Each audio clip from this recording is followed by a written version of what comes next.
So I'm in Mark chapter 1, verses 23 through 45.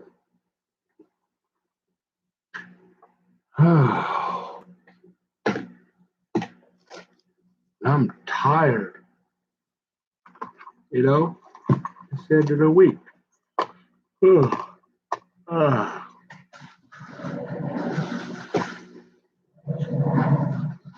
You say, well, why do you think I got all this extra little, son? I had to go every day. And, well, I say, well, yeah, but you're still kind of trying to button things up there, ain't you? And you're getting close. And okay, but yep, the view, yep, the property, yep.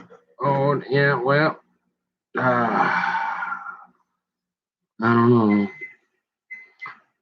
It ain't. Good thing, I guess, we're not in the Old Testament, but man, I do better if I take a day off per week and stop, for whatever, stop looking at the email, stop doing work, stop doing research, stop doing school and any physical labor, and chill out, relax, do something else, but anything but check email and look at that phone and talk on it and have to have my eyeballs looking at that stupid screen. Like for 24 hours. Is that okay? No? I don't know. That's what I would try. And then, and you wonder how you ever gonna,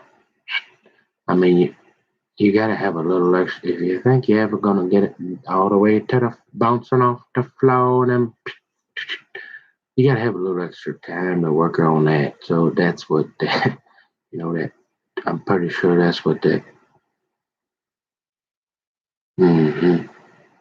You said, well, son, what? Yeah, you just go and then you get a few hours there and a few hours here. That take a little extra. If you didn't notice, they don't like to do that much no more for some reason. I'm not sure why. They really got to be tucked into there.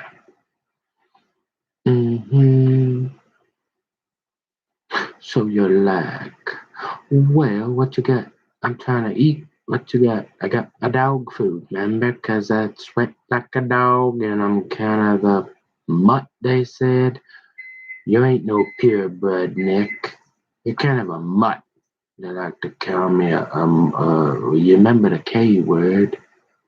They keep calling me and they say you're the dog. You a dog? There ain't not, you don't, a dog, a sheep. I want to be a sheep. You leave the 99 and go get that one, and you're the one? Really? And we've been trying to tell Slick Willie that, and he just running around doing paperwork? Huh? What's going on here, Daddy? Let's eat.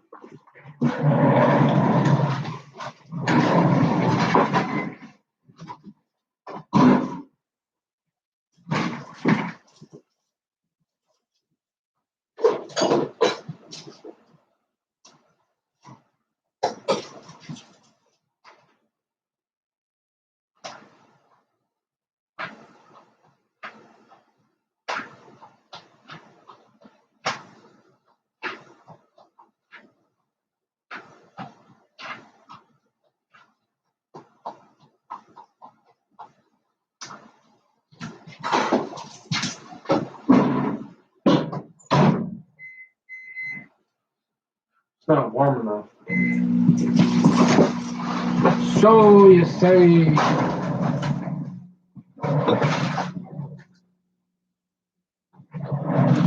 So you say read the Bible, son. You say Dutch? You're sick of hearing Dutch say that you serve God only for what you can get. Yeah. You don't really want to hear that no more? No.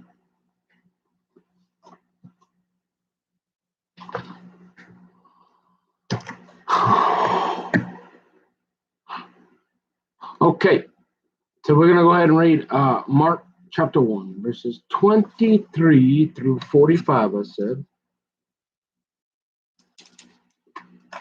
So it's right there.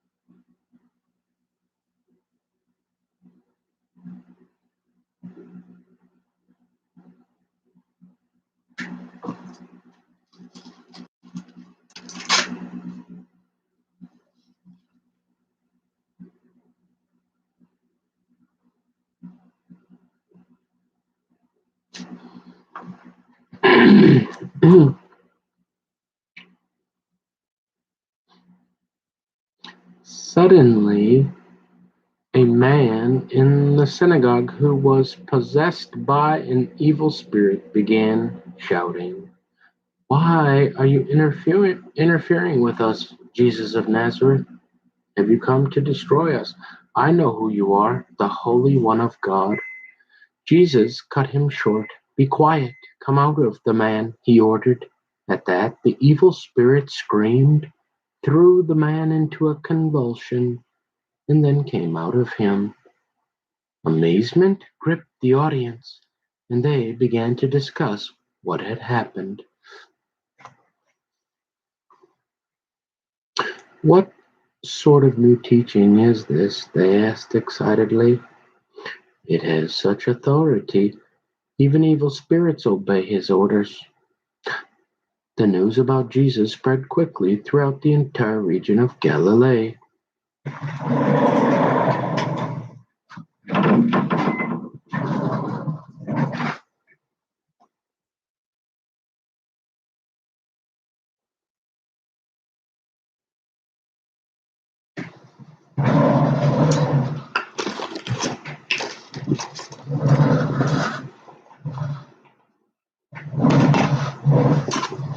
Jesus heals many people.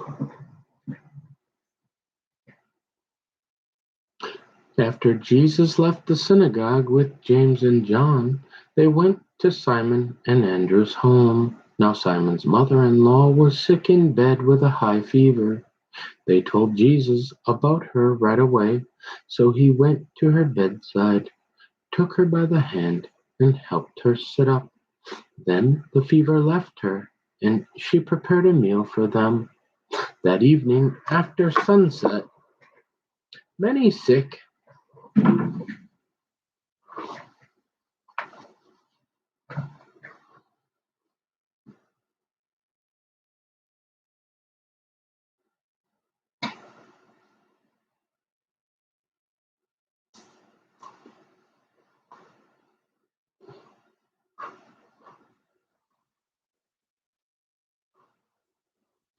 and demon-possessed people were brought to Jesus. The whole town gathered at the door to watch. So Jesus healed many people who were sick with various diseases, and he cast out many demons. Because the demons knew who he was, he did not allow them to speak. I always wondered about that one. That's one of those in the New Testament. You're like, why? Why wouldn't?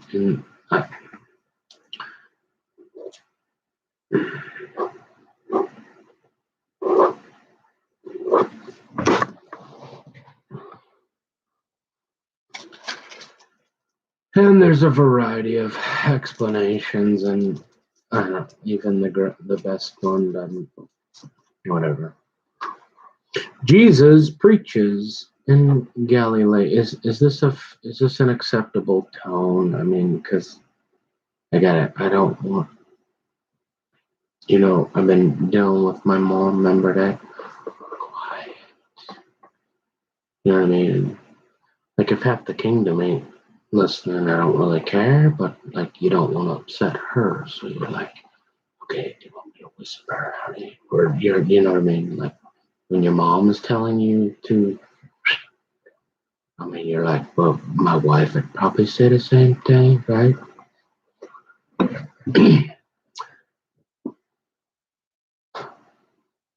So I don't want people, in other words, I don't want to turn people off by having too much toxic masculinity because I want them to hear the word of God. I don't want them to see my personality and go, hey, look at that jerk. I'm not. So if there is somebody, member, that even one person, if one soul, because of all the stuff I say, if God decided to do that and there was one person that would read the Bible and say, oh, if there was one left, it would all be worth it. Because, you know what I mean? So you don't want to talk in a manner that's gonna scare people, right? Especially today. Remember, when we're not out in California yet, so we got right. Yeah, and just kidding. And so you're like, you don't want to offend people, so I'm just adapting to the culture. And if I talk in a nice, calm voice, maybe they'll listen to me. Jesus preaches in Galilee before daybreak. But I don't want to be a phony either, so I'm just basically trying to, you know, I'm trying to lower my tone so people aren't like, click. Before daybreak the next morning, Jesus got up and went out to an isolated place to pray. Later, Simon and the others went out to find him. When they found him, they said, everyone is looking for you. But Jesus replied, we must go on to other towns as well, and I will preach to them too.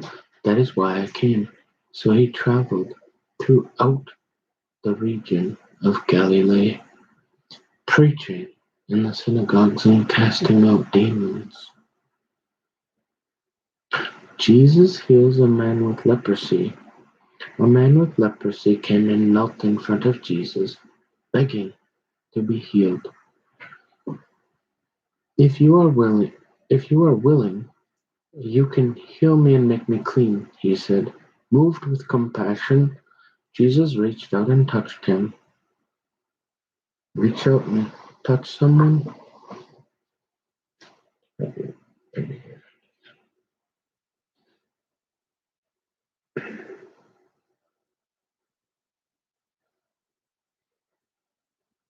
do I want to call that one? We'll do that one.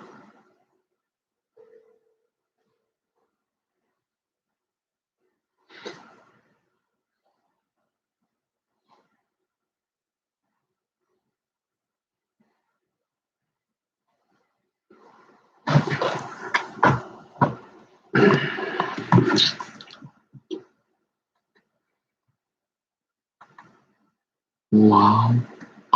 E.T. Phone Home. Remember that? Man, they used to have good movies. That was back when they didn't have 1,000 of them and they were actually, they weren't all computer generated. Those were good sci-fi, right? Well, like you say, just like yours truly, they don't make them like they used to. And so you say,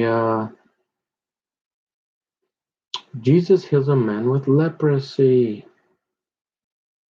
Um,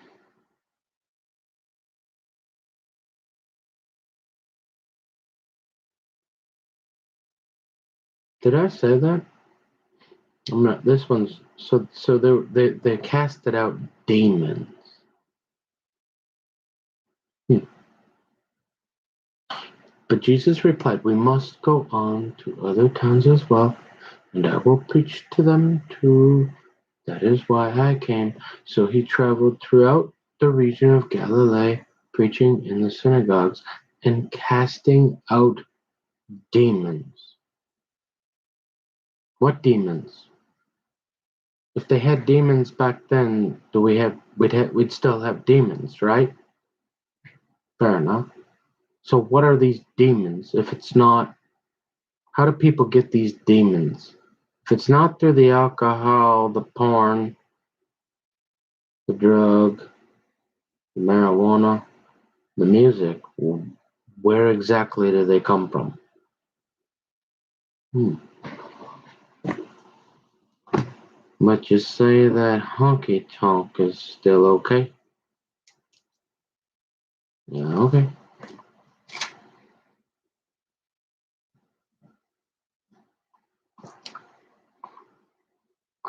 Doesn't that start to get into say we're supposed to be separated, different, set apart? I mean, how are we different other than just okay? I believe in that guy over there on that on the cross. But wait, I don't listen to that music no more. Wait, I don't talk about the honk honk anymore. I don't do that weed or alcohol. I like that coffee. I like to stay awake a little bit, not for 3 days playing with cars, but Jesus heals a man with leprosy. A man with leprosy came and knelt in front of Jesus, begging to be healed. If you are willing, begging, begging. So begging, Jesus was begging. So isn't Jesus is our example? Okay. If you are willing, you can heal me and make me clean, he said, moved with compassion.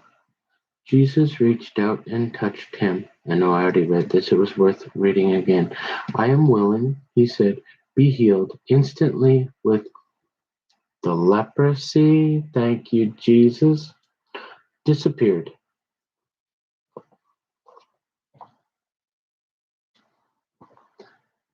And the man was healed.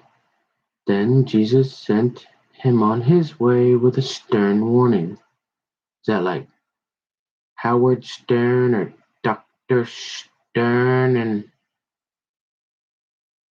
Dr. Stern, Leslie's doctor? The guy who put the pain pump in and gives her the heroin? Yeah, that guy. You mean right up the road in there towards. Yeah, right there, Dr. Stern.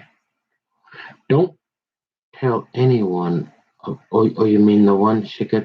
Yeah, but see, they don't care anymore. They're all crazy. Remember when they said it's the land of the fruits and the nuts? Yeah, they're all that way. So if you're concerned about somebody getting a bottle of pills this tall and this wide, yeah, they don't care. They all got them.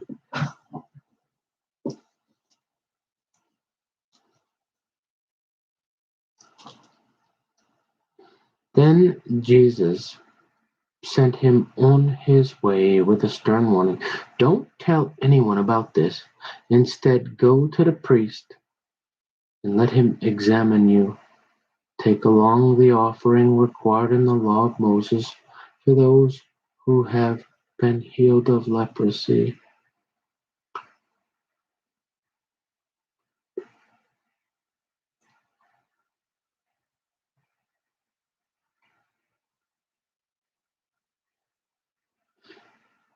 This will be a public testimony that you have been cleansed. But the man went and spread the word, proclaiming to everyone what had happened. As a result, large crowds soon surrounded Jesus, and he couldn't publicly enter a town anywhere. He had to stay out in the secluded places, but people from everywhere kept coming to him.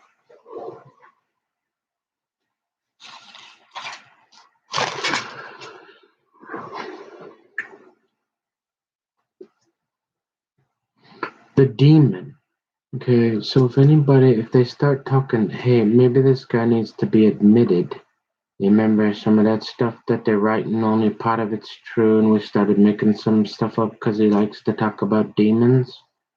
It says right here, the demon spoke through the man who was possessed by an evil spirit. Demons frequently cause disease. Disease? Oh, hmm.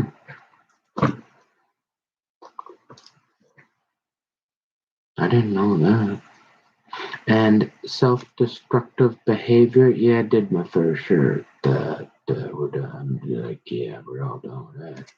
Demons know who Jesus is. They consistently testify that he is the Holy One of God. In saying us, the evil spirit spoke on behalf of all demons. It recognized Jesus' complete authority and understood that he had come to interfere with and destroy evil. Jesus did not need to shout or utter magic words. He simply spoke with the authority of the Son of God, and the evil spirit obeyed. Be quiet. Jesus commanded the evil spirit not to make him known.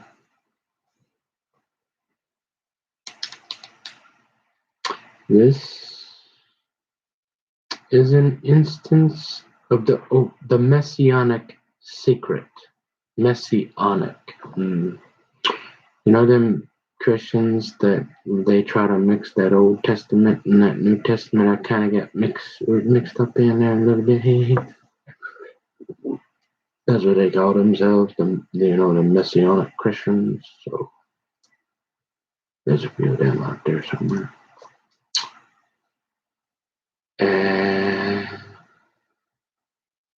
Oh no, nothing about no messianic secret though. An expression for passages in Mark in which Jesus commands demons or people not to reveal his identity.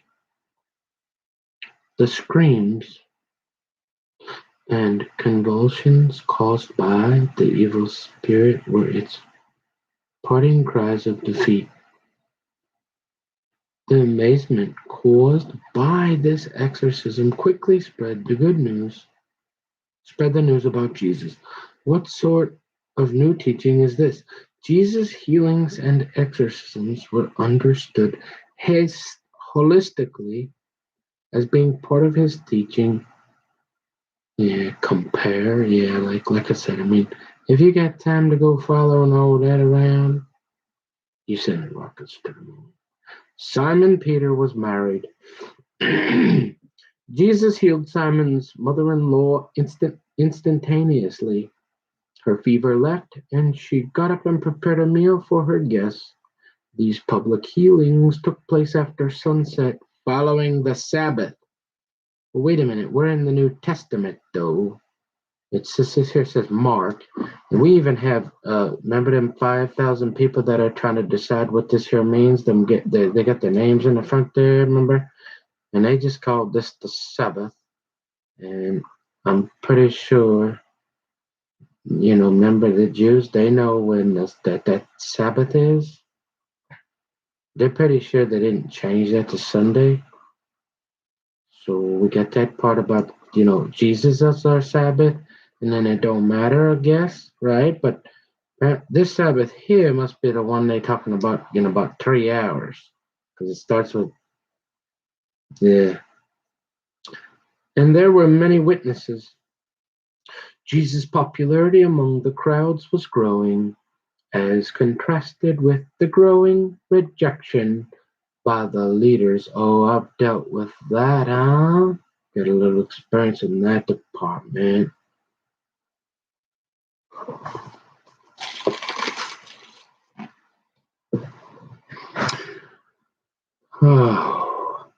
Despite Jesus' busy ministry, he sought time to pray.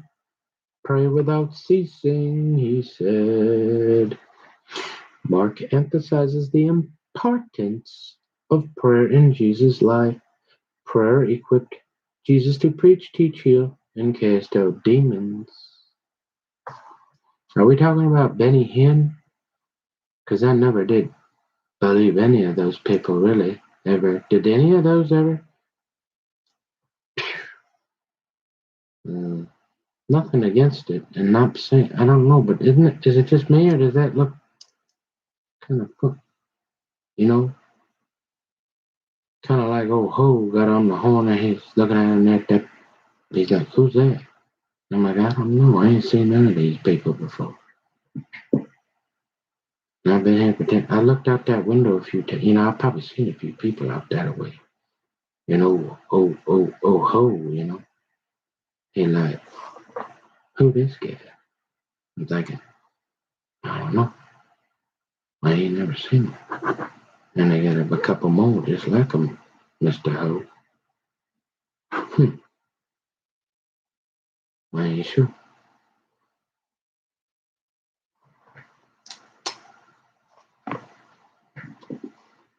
They kind of look like that guy from Hawaii Five-O to me. That new one that I can't watch because remember that? Yeah, I seen the real one. He looked like that guy, kind of. I only saw it a couple times. That new Hawaii Five-O.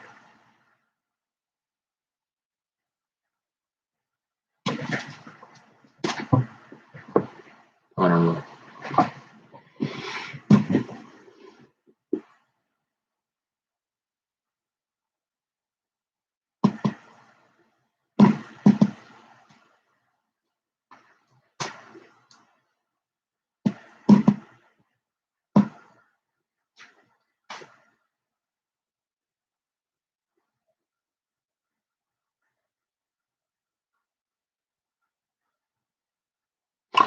So it says prayer equipped Jesus to preach, teach, heal, and cast out demons.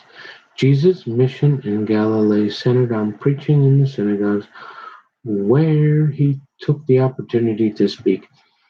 Paul later used this same opportunity. Jesus counted on Jewish hospitality when he traveled. Yeah, remember all the dust just dusty off? Dust your boots off? Yeah, don't worry about him, girl, honey. There's another guy, they like telephone poles. There's another one right down the road. Yeah, remember that? Uh, yeah. Paul, Jesus counted, and the region of Galilee was roughly 40 miles north. You show 40 miles north to south and 25 miles east to west, 65 by 40 kilometers. In Jesus' day, Galilee was ruled by Herod Antipas. Leprosy refers to a number of skin diseases. An infected person was considered unclean and was ostracized from family and society. Not what Hawaii Five-O do. Jesus' willingness to touch a ceremonial unclean leper reflects the new order of the kingdom of God. Jesus told a man to go to the priest to certify his healing. I did that. It's in the dermatologist. She said it was eczema. Or he said it was eczema.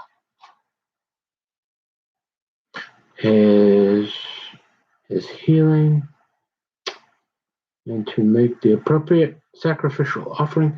This would be the public testimony of his healing. Despite Jesus' stern warning, the man went and spread the word so that Jesus was not able to go into town but had to preach in more secluded places. Jesus' fame could not be confined as people from everywhere came to see him. Yeah, I'd go ahead and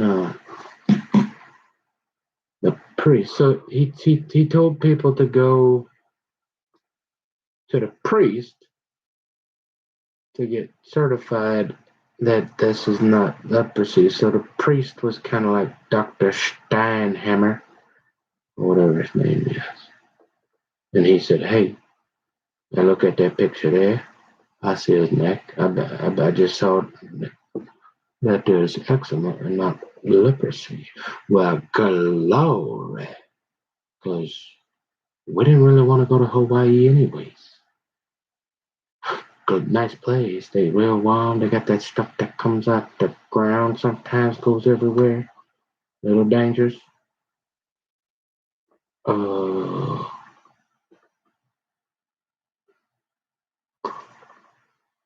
yeah.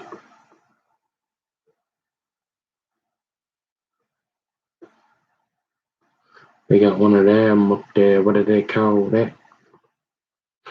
Oh, Yellowstone. And you wonder why? Hey, maybe I kind of stay away from that. Coeur Lane, that's kind of close. Anywhere in Montana? Yep. So if that thing blows, it ain't gonna be too long till there's gonna be some of that stuff over this way. And hey, yeah. And they say it's gonna go any moment. We've been waiting on that for about 500 years. Any second. Okay. So you say you went to the priest. Are you ready to get your turtle doves and pigeons out and head on down to St. Paul in the Shekel Sanctuary and give that offer? Make sure that stay away. No, why not? Same reason we not in the market for a duck call. You know what I'm saying? Mm-hmm. Kind of like that. Yeah. Now you're talking some sense, boy. Finally, we're glad. Because we got that old time to eat. No, we gotta finish.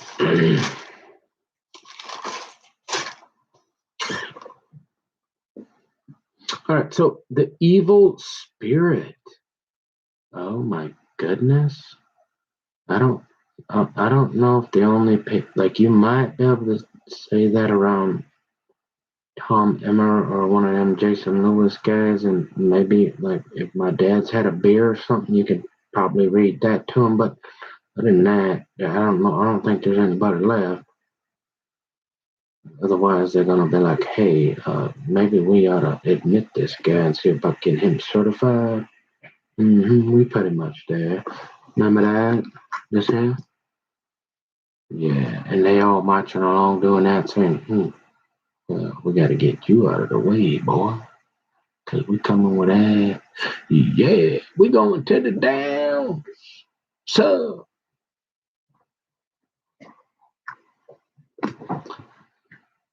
there's a whole bunch of downs, huh? Which ones have they got? All them. Oh, my dad, he probably know about that horse stuff they got. They never did talk. See, now that'd be an interesting something. He probably know a little bit. That was like a lot of horses dying out there with kind of kind of concentrated on and narrowed down to a small pool of trainers or whatever, owners, trainers. Hmm.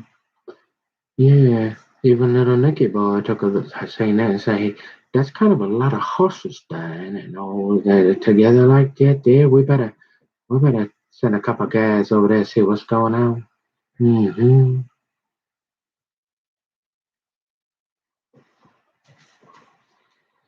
So you say the evil spirit knew at once that Jesus was the Holy One sent from God. By including this event in his gospel, Mark was establishing Jesus' credentials, showing that even the spiritual underworld, where's that? Does anybody know underworld? Is that like quicksand or like under? So I'm guessing it's that way, right? Underworld, or is that like it's probably down there somewhere, like in all them caverns and holes they got dug out? Probably.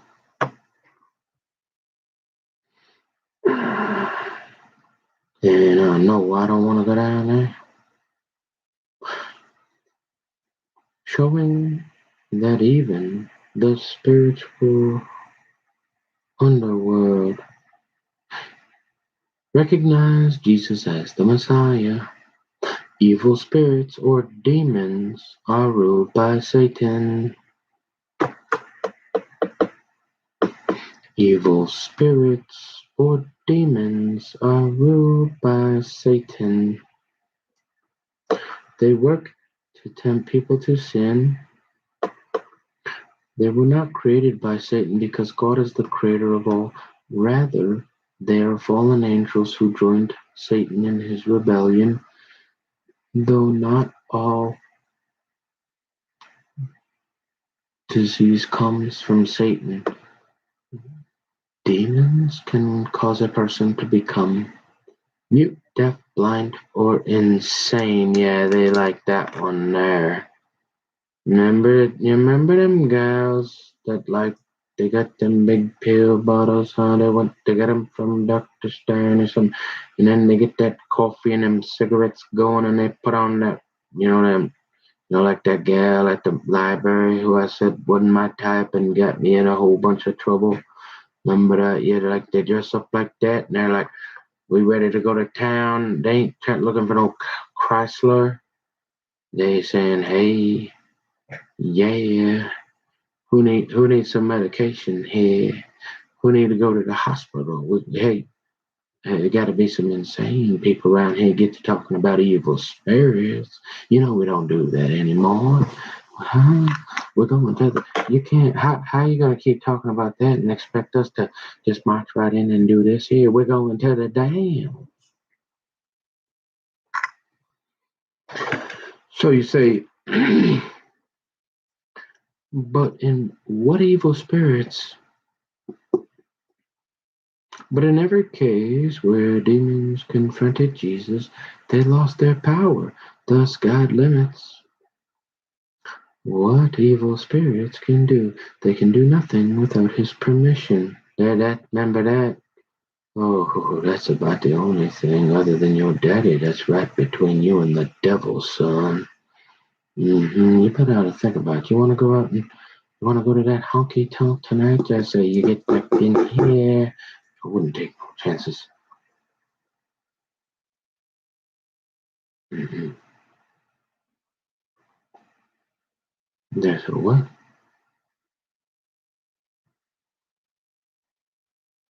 Yeah, them evil spirits.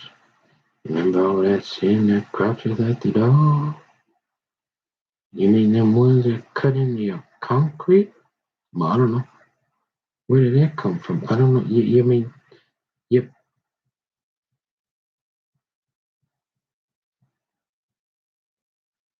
you mean you'd probably you mean you would probably know underneath your cubby hole, even though you probably never slept and been in there a whole lot. It's reasonable that you would recognize since you had that water problem. You've been in there a few times, kind of irritated. You probably looked around a little bit. Yeah. So you would probably be aware of that little water system that they put, but they had to hide when the.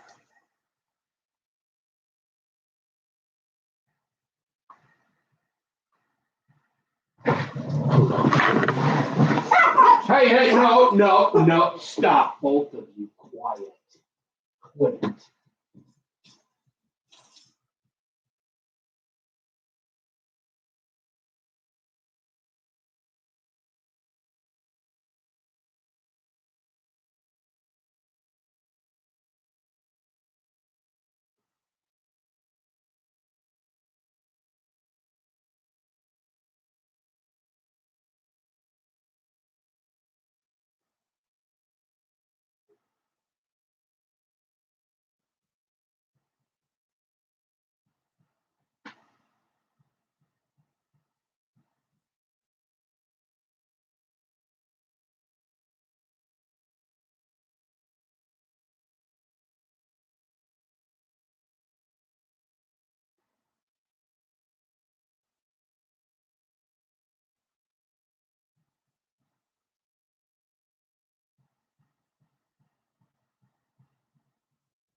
Our Father, which art in heaven, hallowed be thy name. Thy kingdom come, thy will be done, as in heaven, so on earth. Give us day by day our daily bread, and forgive us our sins, for we also forgive everyone that is indebted to us. Lead us not into temptation, but deliver us from evil. For thine is the kingdom, and the power, and the glory, forever and ever, in Jesus Christ Almighty name. Amen. I believe on the righteousness of God in Christ Jesus, by the blood, His grace and mercy and saved. Hallelujah. Amen. Thank you, Father. Jesus Christ, Almighty precious name. Amen. Baruch Hashem, in the peace of Jerusalem, in Jesus Christ, Almighty precious name. Amen. Stop barking at me, please. Quit that. Man, those dogs. I'm telling you, don't be trying to sneak a ghost in here. I can't even move around. You want to talk about being into security? I don't know where they got that from. I mean, it's pretty serious when the owner of the dog can't even get up out of his chair without them barking. Yeah, yeah. You say, you're hungry, man. Yeah, we're almost done here with this here pot. What are they banging on the... We got banging on the doors or windows over here to the what? To the north, man. In the name of Jesus, we ask for peace. Lord, we summon a holy host of angels to be round about us as a hedge of protection, like a wall of fire. Remember that? Yes, Lord. That no devil or demons, remember them demons right there, can penetrate. In the name of Jesus. Yeah. You got my attention.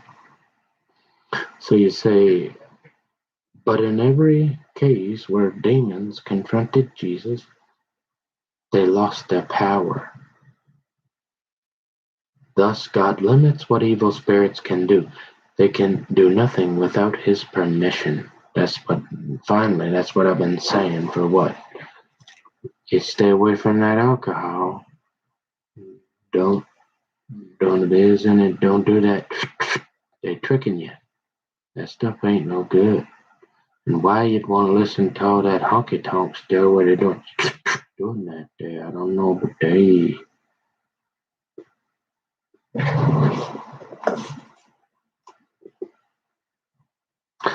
During Jesus' life on earth, demons were allowed to be very active, or they still active, to demonstrate once and for all Christ's power and authority over them. Glory to God.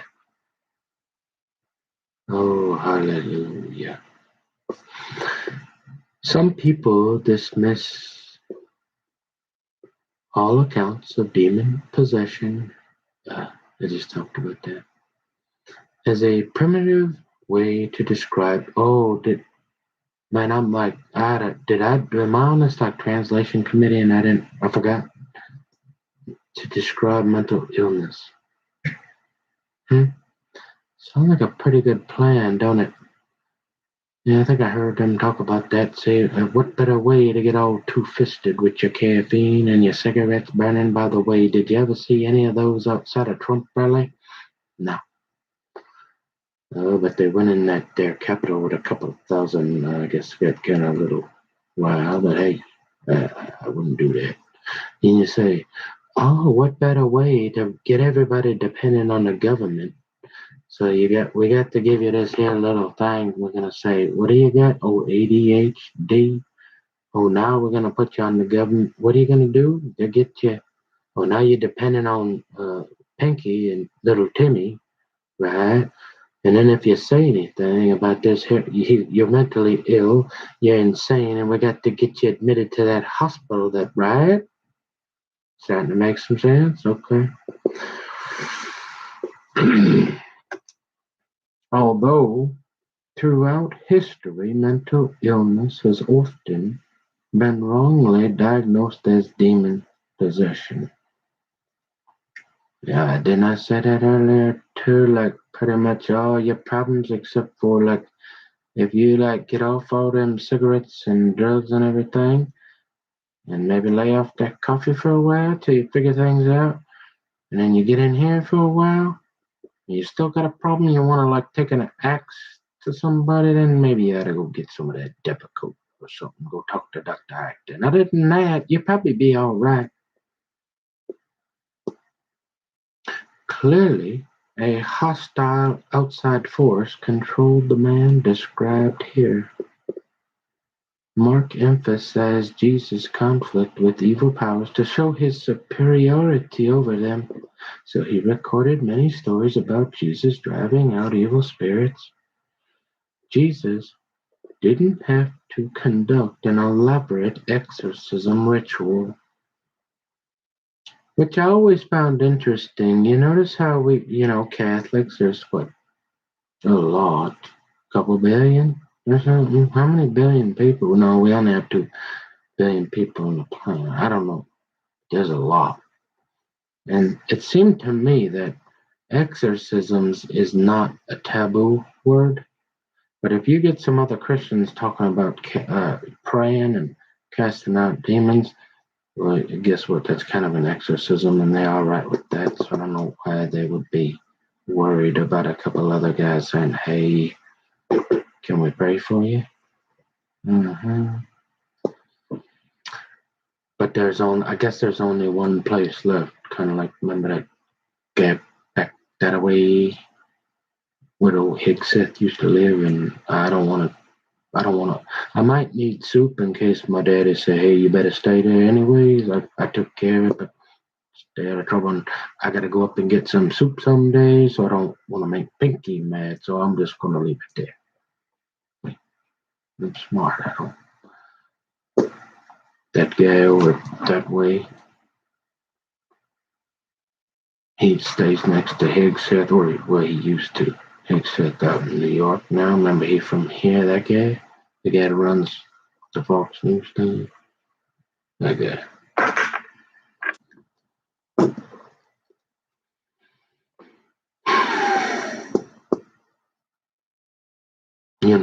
Like anybody ever that was ever in the military, he's like friends with, yeah, that guy.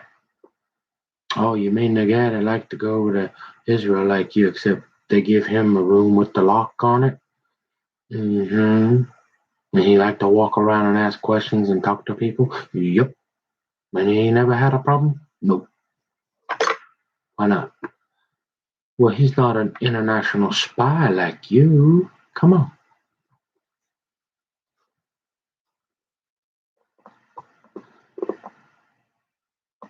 So you say, uh, yeah, exorcism. The people came to Jesus in the evening after sunset. That day had been the Sabbath. So now we're back to that. That's all nice, bad boy, that you say, hey, Jesus is our Sabbath. We can do it any day. Well, last time I checked, he was running that pizza sauce about 75 days a week or something. Take one day off, huh? What's, oh, hey, look, Sabbath. This here is the Sabbath. This here is not that Sunday. That's fine. We can do Sunday. Remember, I went to church, but I did Saturday with Maranatha and got amberitis. So maybe you want to go on Sunday? Whatever. But this here, they talking about Friday sundown, couple hours. So remember them Jews, them guys that kind of know what's going on back here in this Old Testament, I guess? No, the problem is they just apparently don't believe that this guy here is the Messiah. Other than that, you can probably trust him. Yeah, them guys. But don't. I don't know what you're gonna do. I wouldn't go near them because they're about in. They might bring the SWAT team in. We don't like that. Uh, Their day of rest lasting from sun. Oh, look at that! I'm talking about man. I'm getting smarter their day of rest lasting from sunset Friday to sunset Saturday. The Jewish leaders had proclaimed that it was against the law to be healed on the Sabbath. The people didn't want to break this law or the Jewish law that prohibited traveling on the Sabbath, so they waited until sunset after the sun went down on Saturday. The crowds were free to find Jesus so he could heal them. Why didn't Jesus want the demons to reveal who he was? One, by commanding the demons to remain silent. Remember that? We've had it. Remember that guy or somebody I'd like to see in handcuffs? Yeah, they tried that quite a bit. Jesus proved his authority and power over them too. Jesus wanted the people to believe he was the Messiah because of what he said and did, not because of the demons' words. 3. Jesus wanted to reveal his identity as the Messiah according to his timetable.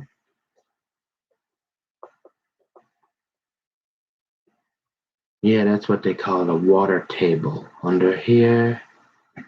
You might want to take care of that before you go see if you can ever get him to do the deck in that window. I'm thinking about getting a pillow. My daddy turned me on to pillow a while back. I kind of like them windows too. They last forever. A little more expensive, but they're one of the last companies left that book guaranteed for life or something like that. Jesus wanted to reveal his identity as the Messiah according to his timetable. But before I get into that, right, I'd probably want them to do something on the outside like they did over there, and according to them, paid how many thousand? Must be a really nice place if you're willing to pay $12,000 for some excavation. And really, all it is you take a shovel and dig down about 6 feet. You go get some trash bags and you kind of cut them in half and staple them to the side of your house. Maybe get some rocks or something and throw them in there. I don't know. No, not them rocks he had in his pockets, but. And then you put the dirt back there. And if you got one of them little machines, remember them power tools we like? You can do it pretty quick. I'm figuring we better get another bid in there if they want that much money. Jesus wanted the people to believe he was the Messiah because of what he said and did, and not because of the demon's words. 3. Jesus wanted to reveal his identity as the Messiah according to his timetable, not according to Satan's timetable. Satan wanted the people to follow Jesus around. Follow. Remember that? Remember that follow? I wonder if you think they got any guys that get away with following, you know how they followed Leslie from, they thought she was up in that way. Do we got any more of those guys left that like to follow people are not supposed to, but they give tickets to people who do it or something like? There must be a few of them left. Satan wanted the people to follow Jesus around for what they could get out of him, not because he was the Son of God who could truly set them free from sin's guilt and power. Strange. You'd wonder, there's something about this sin and guilt. How come these other guys don't feel bad about this marijuana anymore, Nick? How come when you would drink a beer now, you'd be like having to go to therapy or something because you're just like so guilty? Is it because you were some weirdo? We covered that. So it must be like something else, right? Because most people can drink some beers and one or two even, right? And they don't get this guilt, right? Right, I think so. My dad, he says he's like to have one or two and don't seem to bother him. But you say when you do it, you feel like you're offending God or something and you get uncomfortable and that's why you don't like that smell of marijuana either? Something like that.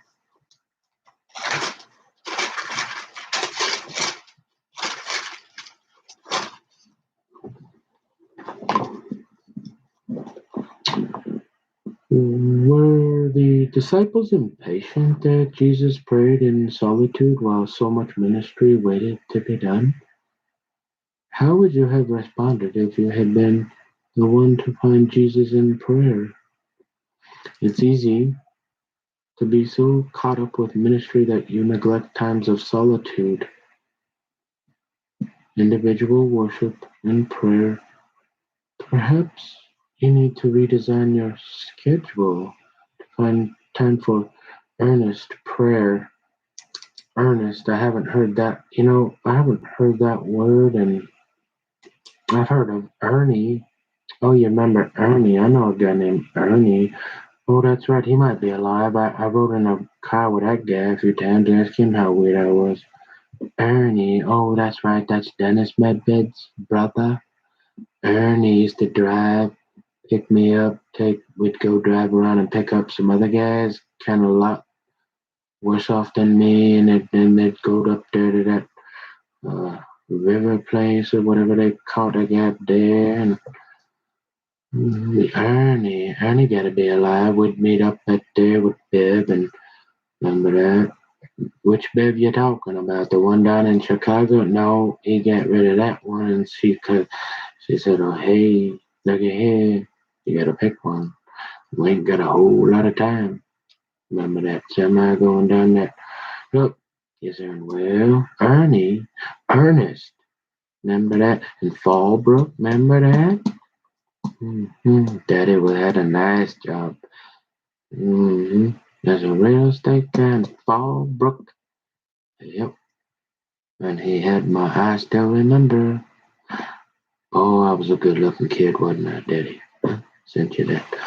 That was right when I started getting into basketball, and I'd go in there and he'd have my picture right there for everybody to see. Remember that? Yeah. And I had my jumpsuit that I would play basketball with all like them NBA players down there that way. Yeah, remember that? That was a nice building. Kind of reminds actually Mr. Anthony Edward Ho, his office down there. That's a really cool office. It's a lot of dark wood. It's a unique office. It's an older one, but it's one that was more classic. Kind of remind me of that building. That was a pretty good job, and Daddy would be like, "Son, let's go for a ride. I gotta go get something in earnest." And I'm thinking, hmm, I don't know what that means, but I bet I'm gonna get a Gatorade.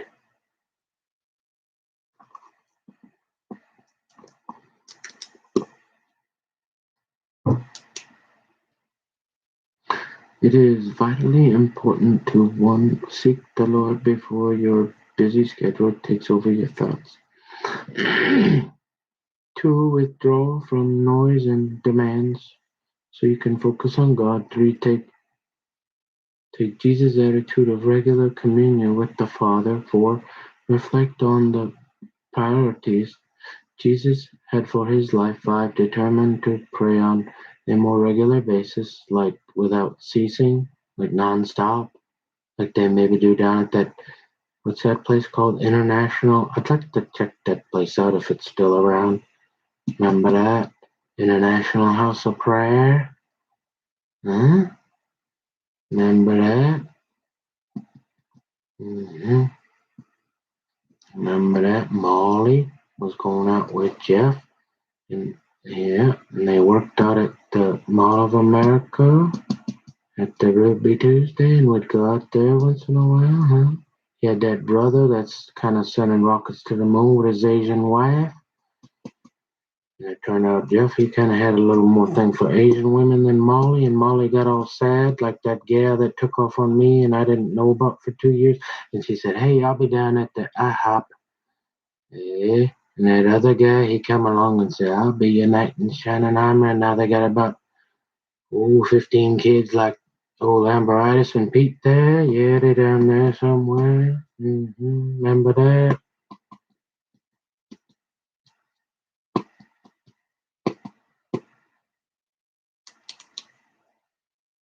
Yeah, it was pretty weird then too, I guess.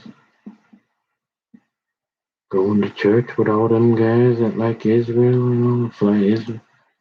Pretty weird, yeah, pretty weird. Probably should keep an eye on them.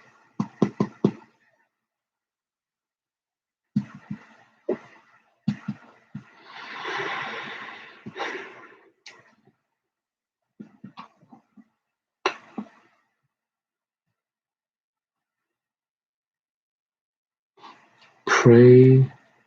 What else? He's not just in times of crisis like Dutch will tell you most people do. That's the only time he go to God when he in trouble. Gay, come on. If prayer was important for Jesus, then it must be important for his followers. Pray even if you have to get up very early in the morning to do it. Yeah, and that's just before you get up the other half hour early to go out and pick out that flower out of that garden for that gal that finally said, "Yeah, if you just be quiet, okay, take that thing out there, get go. Here's my number. Oh, man, I'll tell you what, I'll have some coffee if you want to. And the rest they say is history. I wonder how many restraining orders old Bob Goff had to go through.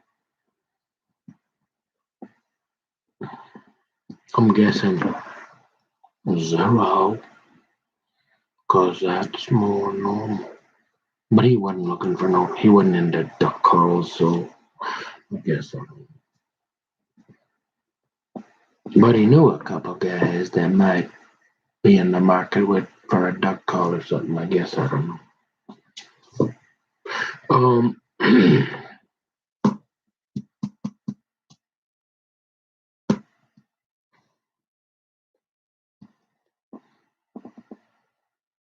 The paddock. Oh yeah, me and Daddy. Hey Leslie, you can have that big bottle there, Pim Pim. We going to the downs, and I'm heading for the paddock. Well, I'll be in here drinking my beer, son. That's a long walk, and I gotta figure out here pretty quick. Well, I'm betting on, but you go look at them horses. I'll be right here. Okay, Daddy.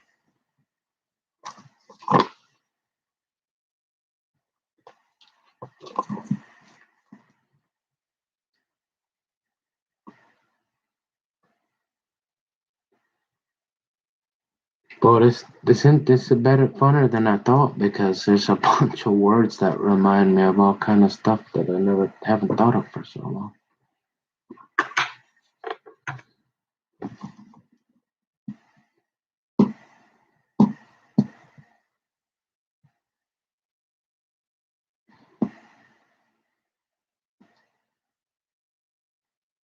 The Romans divided the land of Israel into three separate regions: Galilee, Samaria, and Judea.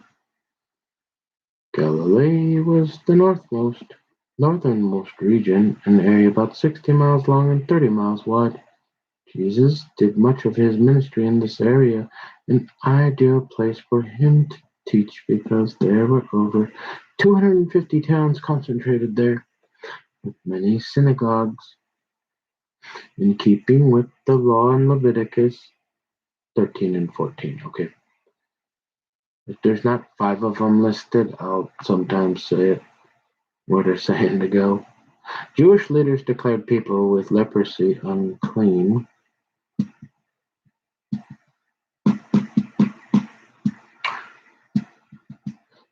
This meant that lepers were unfit to participate in any religious or social activity because the law said that contact with any unclean person made a person unclean. To some people, even threw rocks at lepers to keep them at a safe distance. Even the mention of the name of this disabling disease terrified people. How astounding it was, then, when Jesus reached out and touched this man who had leprosy. The real value of a person is inside, not outside. Although a person's body may be diseased or deformed, the person inside is no less valuable to God. In a sense, We are all people with leprosy because we have all been deformed by the ugliness of sin. By sending his son, Jesus, God has touched us, giving us the opportunity to be healed.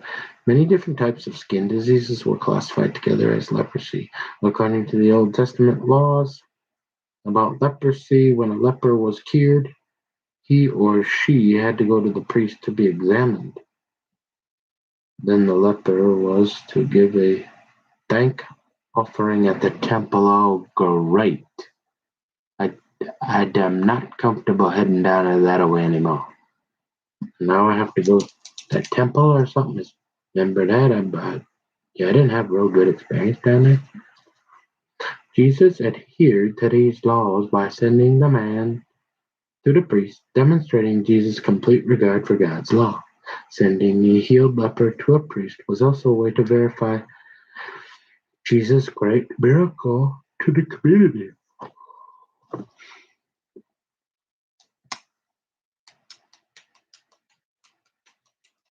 Hmm.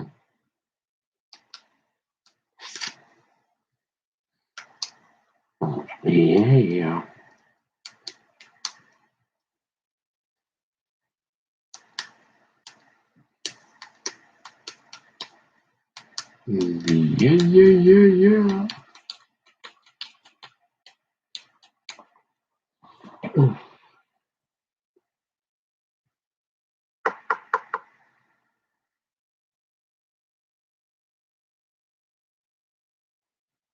Where? There it is, right there.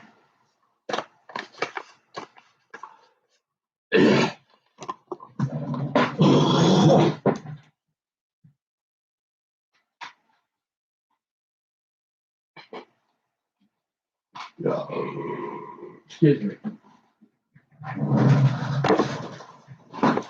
Oh.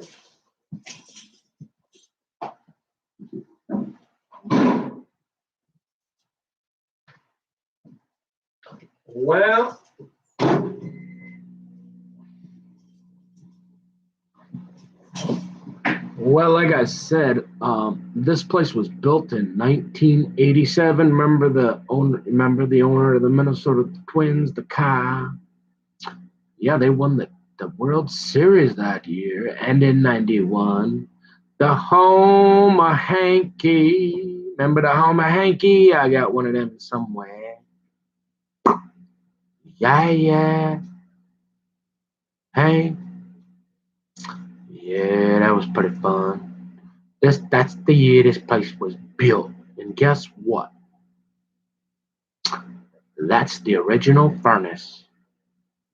And it started doing that. I thought maybe they had something to do with them five guys from the sandwich shop, but hey, it started going. Hey, I never did get into HVAC or nothing, but I'm pretty sure this is the last season you're gonna get out of that, son. Better think about that too. It's warming up here, folks. We got a local. What is it? The temperature here in one great Minneapolis, St. Paul, Minnesota, USA. We're looking at 18 degrees. It's supposed to warm up here. We're looking at let's see. Yeah, we're getting into that point where you got to worry about your pipes freezing, right? So we're getting out of there, and then you're like, hey, put on some long johns and some wool socks, and you'll be all right. Yeah, better get that furnace replaced. Hey, well, why would I do that with all this other stuff going? Cause well, yeah. So you say, well, you never know. Remember that gal? She said, hey, I got this dress here, and maybe later on we'll talk about them sticks. Don't bring that up for a while, but hey, every weekend we're gonna instead of watching that news and going 7 days a week, Maybe, hey, that one day a week maybe we'll fix that place up. Oh. And that polar bear gonna leave me alone too? Keep talking. Otherwise, hey.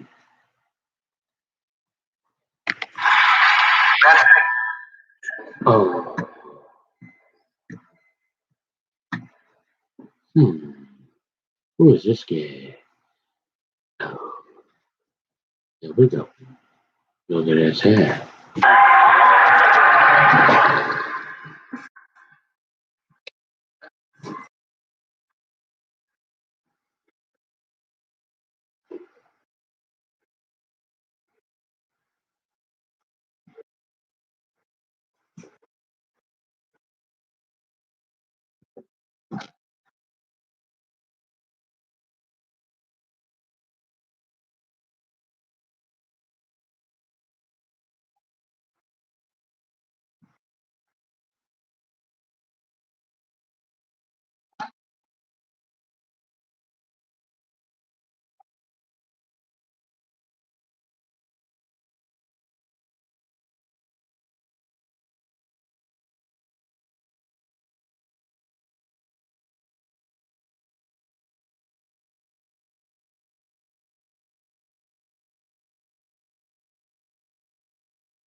Is there anything else we're gonna do today before the Sabbath? Let's see, what time is sundown? Oh, it's 18 degrees, and let's see, we're gonna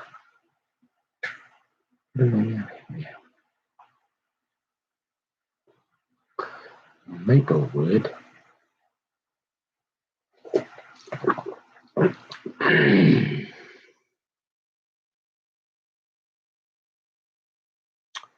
Yeah, we're gonna be pretty good by Sunday, it looked like. And then, so we're gonna be all right. Hey, we're probably we out of the woods there. 'Cause a couple days, the pipes ain't gonna freeze. The one's all kind of leaking everywhere, anyways. But we need that water, so we're gonna be all right there. And now let's see what's after that.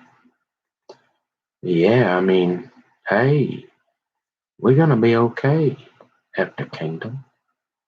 Don't you worry. Little Nicky Bar, he ain't gonna let you down. You're going, and the pipes ain't gonna freeze. And you're like, hey, you're like, we're all right. We gotta figure out what to do with that by next winter, but we might not even be here because Jesus might come out of that sky and take us home or something.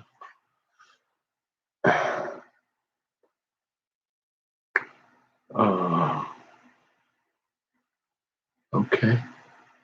Hey. Wow.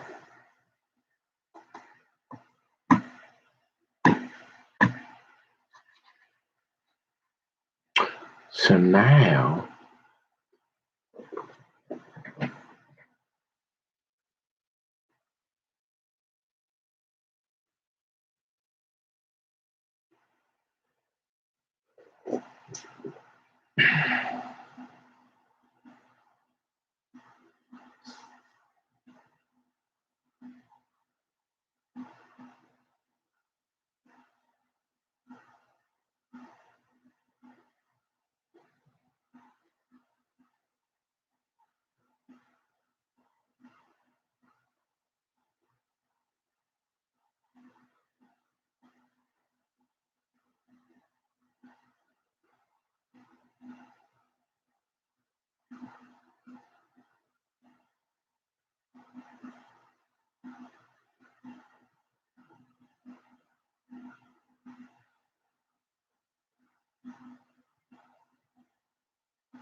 hey girl, what you doing?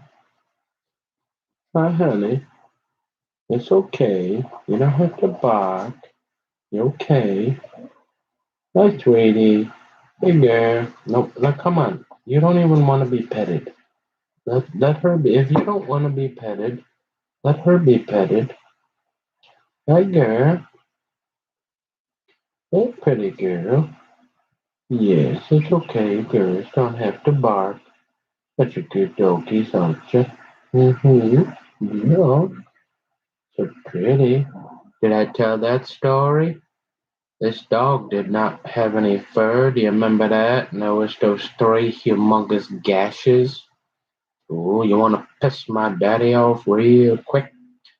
Why I didn't take any picture? I might have, and then deleted it on accident. Oh, yeah, you want to get old daddy on the how. Oh, yeah, her and then. Mm-hmm. Look at that, honey. Yeah. Mm-hmm. That's right, sweetie. Yeah, good girl.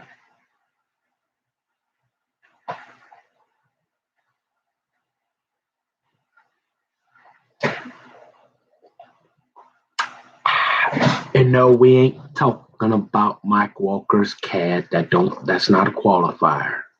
And no, we ain't talking about no crazy demon seed like wild rabid cats. That no, we're talking about this kind of hair. Hmm. And no, we ain't talking about like trying to get them to be quiet. We're talking about like three gashes, like that. You mean there's no way they could come from? You mean you weren't drinking then? No, you mean you would have noticed if you like these gashes like this here.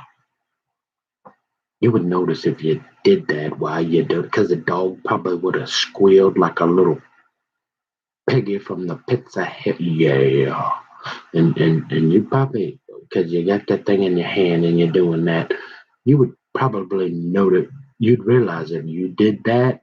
Yeah. Uh huh. So you never scratch your dog, but no. Yes, I have. And and do you have any of that special stuff that bleeds stuff? Yeah, have you used that? Yes.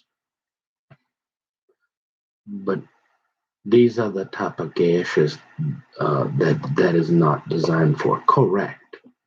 And this is three of them. And have you scratched your dog's back before, other than that ear you mentioned, while trimming your dogs over the last couple of few? Yes, but no blood, and not like that. Hmm. Well, what about that gasket in your fridge? You mean that brand new fridge, right? Yeah, that one.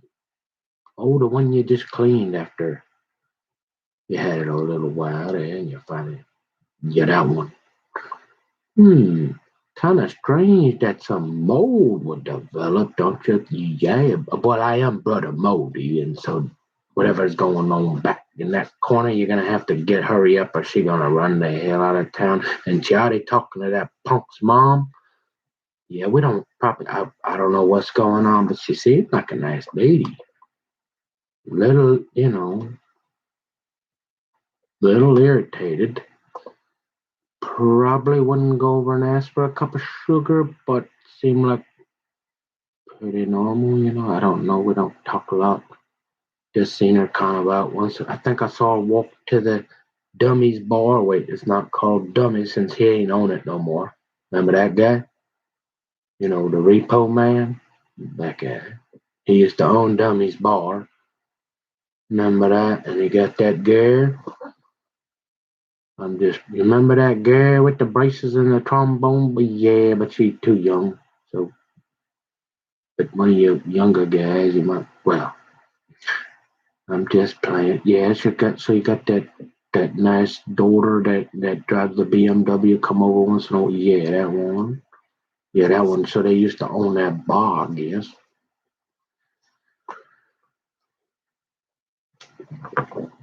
Um, you ever have any problems with your neighbors other than what you? Well, you see, this guy, he's kind of a polar bear, and he kind of been here a while too, I guess. And I didn't really know till I found out he owned that bar before they went under, I guess. And so, not really, but I guess he come over because when they had a sale, and talked to him a little bit then, and he got Leslie. Boy, that's good. Oh, so his wife is named Leslie too. Yeah. hmm let's see. Okay.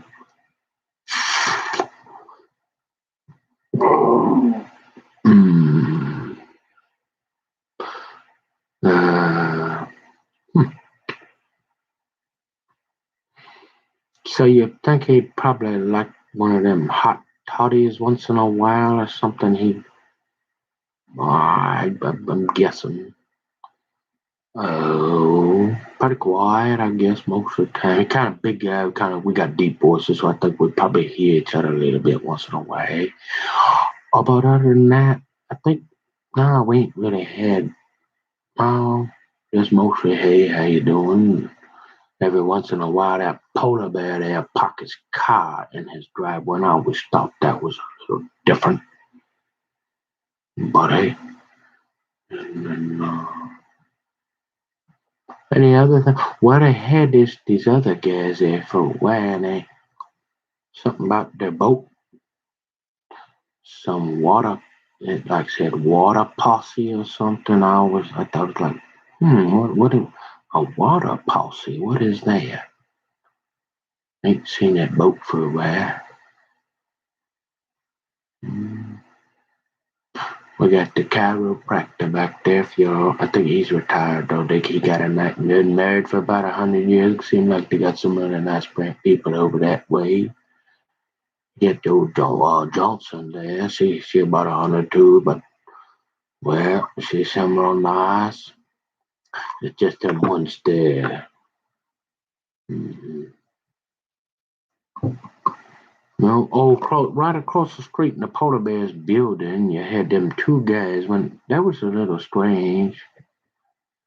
They were there for a while, and I thought maybe they was brother or father and son when they moved in. And but I'm pretty sure they're not. I don't know what they're doing. But they moved out.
Um, yes, I can't tell you everything. Remember, got to know when to hold 'em, know when to fold 'em, know when to walk away, know when to run. You never count your money.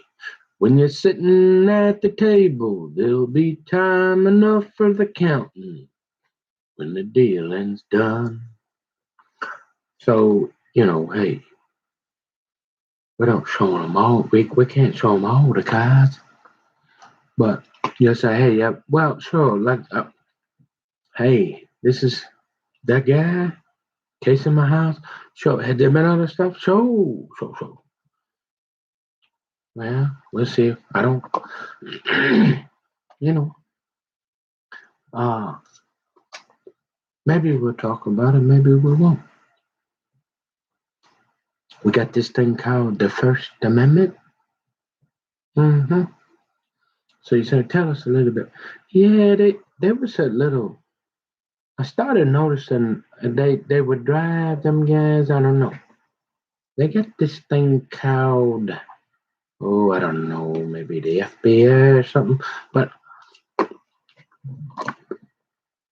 they were at first, like I said, they almost seemed, but then they started riding together, and they don't. I don't know. And then they had this big can out there for a while, and they moved, and they just moved, got up and moved. But they drove nice vehicles. Okay. Yeah, brand new like Land Rover or something. They're pretty nice vehicles, see. And they dress good. And I finally came to the idea that they're not father and son. That's pretty much what I get. Yeah. So you say, well, what are we gonna do when old Johnson go? Yeah, I don't know. We working on that, right? Yeah, shit's really nice. And her husband would come over here. He was the grounds guy. I talked to him quite a bit. He been here and his family for what, 500 years or something? Yeah, I guess. Hmm. So why would you end up in Forest Lake? Like I said, Mama had moved up to Third Lake, and I thought, hey, they're gonna stop burning the buildings down, and we got this place here. Well, you checked the other video. That's sorry to said that. What you eating? Same thing. My dog food. We're back into economics here.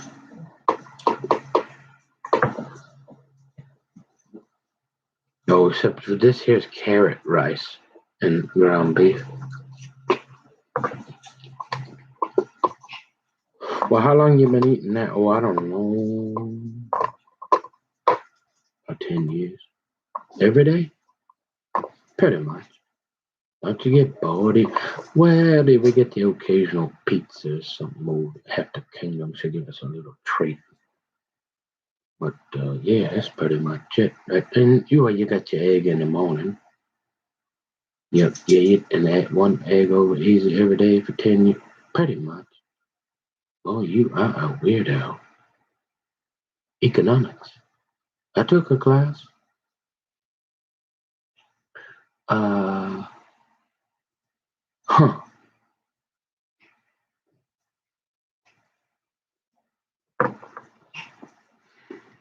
And you mean you're not up there with them binoculars trolling our elementary schools? No. Or the library? No. Or the park bathroom? Nope. Hmm.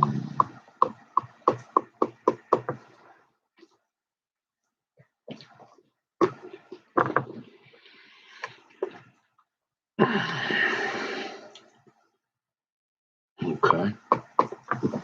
And remember, folks, I would be really careful if you're gonna, especially if Matthew's on duty. Hey, hey, look, I know not all of us. I don't have much money, but everything's starting to go. I mean, if that washer go, oh, you're gonna see me up at the laundromat, and I tell you what, after my allegedly, I probably just to be safe, boys, I would take that there out of that coat and put it in something real clear that they can see, so they don't. There's no question. Because remember, hands up, don't shoot, right? Show them your hands all the time, because they got them big guns. Some of them are really, really big polar bears, and they don't seem to like you, because this is their town. Them guys. Yeah, and they can use them things if they get really mad, and even if they get really mad and they gotta find a reason why they use them and they weren't supposed to, they will. They can. They've been here for 500 years, remember that? We're going to the dam. Look at that. Does that look like just take the paper out there and just put what if you get the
anything interesting? You know what I noticed the difference when I first moved? This is the difference in culture, folks.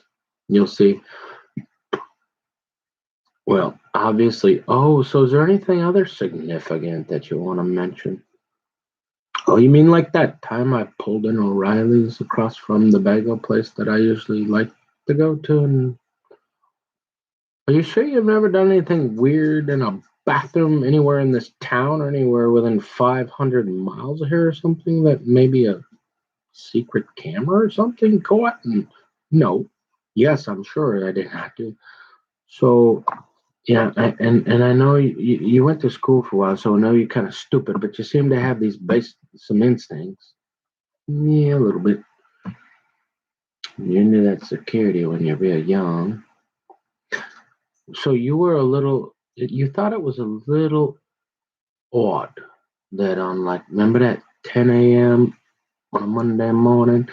And it's that, it's the O'Reillys that you used to go to because remember when you would go in and because if you didn't notice, there's another O'Reilly's and you got AutoZone and you got Napa next to the saddle shop, which,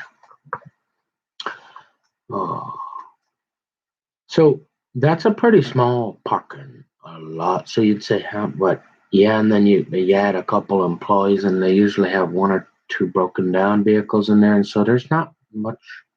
The one next to the old that vet shop where Dr. Randall was previously, and my mom's been going for like 50 years. Yeah, that one.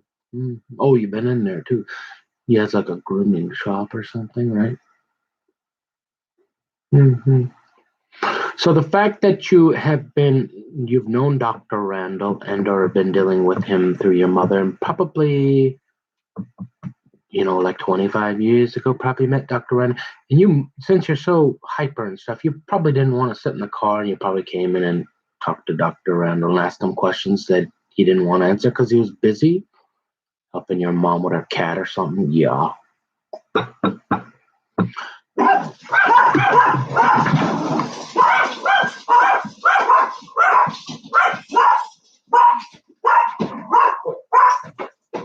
Quit.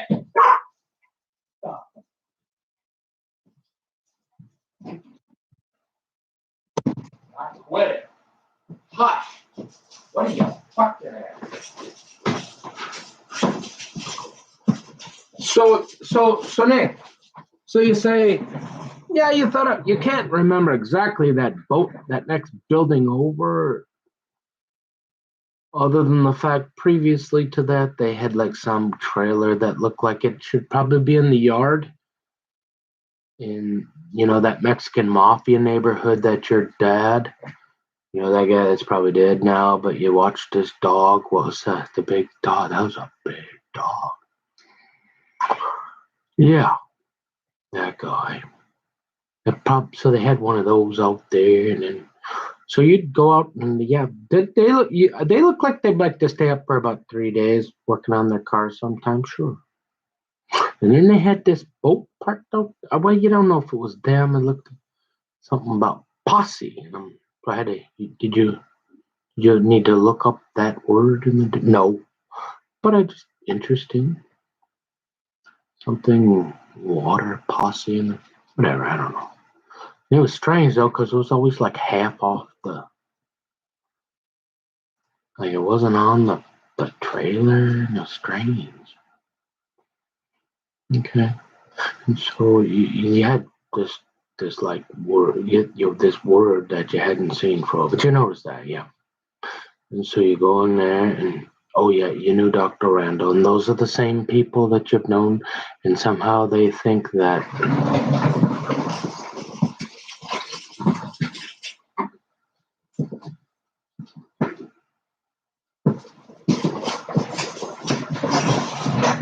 or they're treating you as if, and you've known Dr. Randall. I mean, that really, really nice, soft-spoken gentleman that's been, him and his family been here for 5. Yeah, that guy. And so you've been getting this stuff, right? Yeah. Okay. You've been getting that for a while, right? Mm-hmm.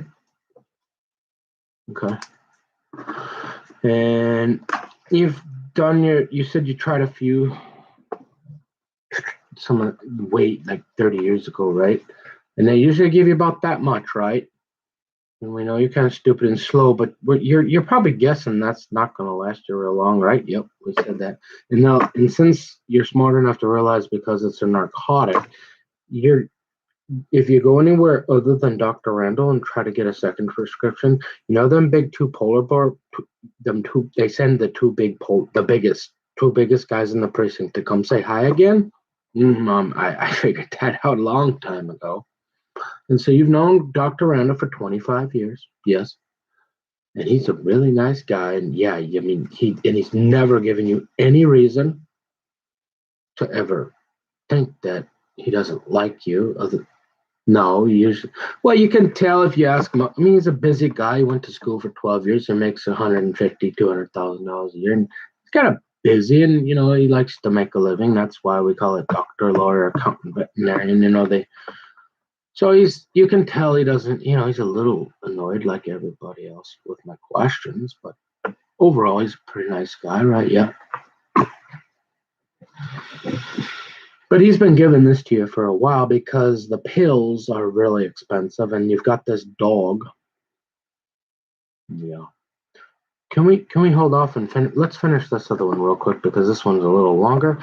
So what happens at the auto parts? And you say, well, yeah, you used to be able to go in. Like I remember this nice guy. You know how when you used to be able to go in and like even though you're kind of like me and you could probably fix a fuse or something simple and you'd have to sit there and maybe pull out the manual and figure out because you just got the car and so you got to figure out where the box is and then you got to figure out what fuse it might be going to and you sit there for like an hour. You're kind of stupid. Went to Miss Miller after the B&B and you got to spend like way more time. So you go in and you get the guys that spend 3 days working on cars and go, yeah.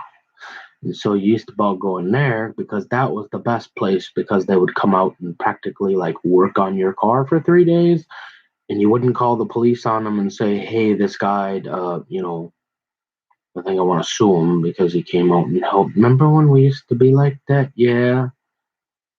Oh, yeah. Okay. You wouldn't look for a reason to like sue a guy that's helping you, right? Yeah. And so they won't do that anymore. No.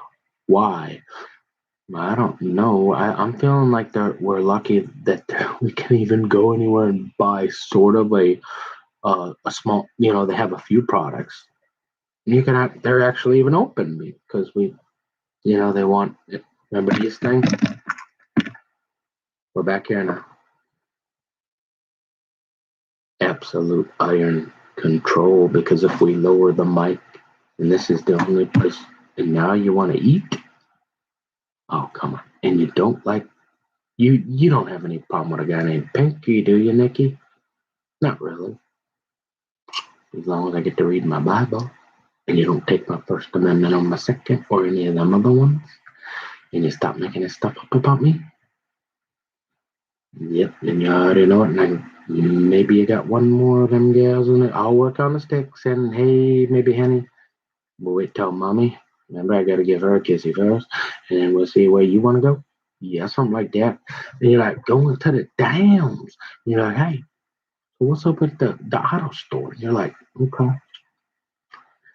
You're like, it's a little odd though. You pull in there at about remember that you're always kind of nervous about 10 a.m. on a Monday because most people are at work and then not a lot of witnesses around if anybody tries to tie you up with a rope, right?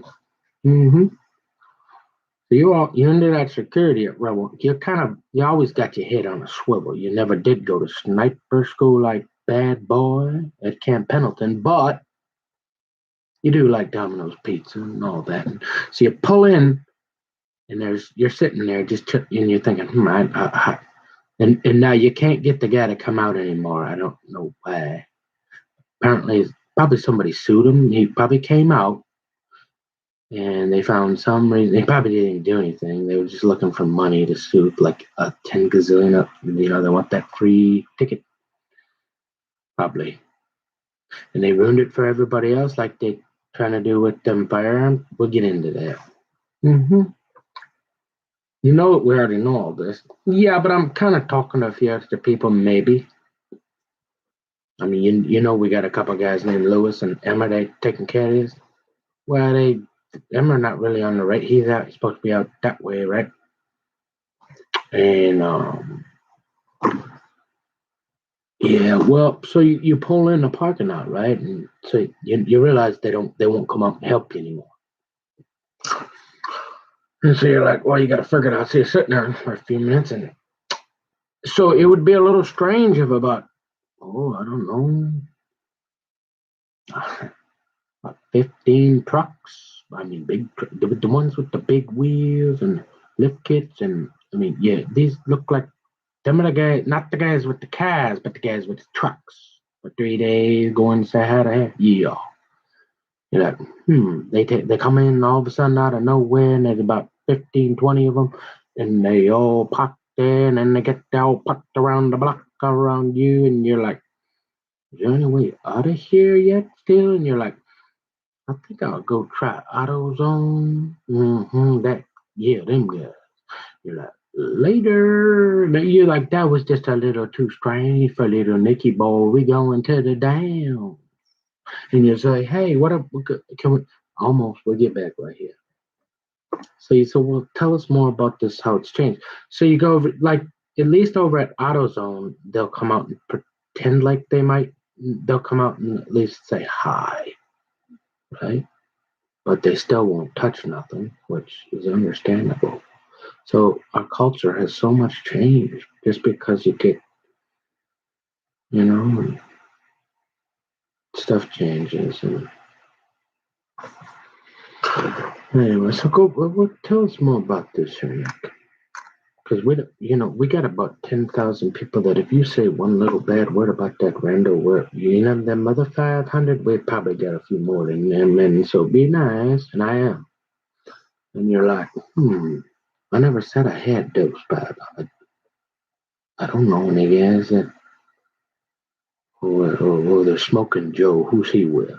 Is he with Dave? Because if he's with Dave, forget them guys. But yeah, Dad. If smoking Joe with Dave now, you got to. You said you had two of them up. You got to check that other white ball, okay? And you're like, hey. And besides, he's into Arctic Cat. I'm a Polaris guy. That's what Smoking Joe got real mad. The network guy. I mean, I'm surprised. I mean, come on, man. I know it's like snowmobiles and stuff, but all I said was, you're an actor kid. I'm a Polaris guy. You're like, come on, man. What's up? What's with this here? Yeah, just another one. Is there a police report that I don't know about? We should let old horror know about, maybe. Uh, yeah, it wouldn't surprise me. Only, only in America, not even only in Forest Lake, folks. So what happened, Nick? Can I have a bite of my food here?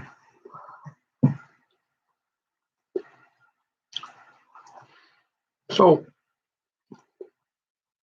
so what's going on? So you're getting a pill. So you got this dog diagnosis. I forget. You have to ask Dr. Rand. It doesn't matter, right? Those dogs call. Well, this Precious. Conservatives laughing with Bad Boy right now. Go, Precious, that guy. And you want me to listen to this guy? He's got two little doggies named Princess and Precious, and now yeah, and I want that girl and that, and yeah. And so you're saying, huh, that there don't look like a whole lot. Where I come from, I mean, that might, I don't know, if you're into that, and then remember if you're into doing this here, calling up your vet for this, to get high on your own,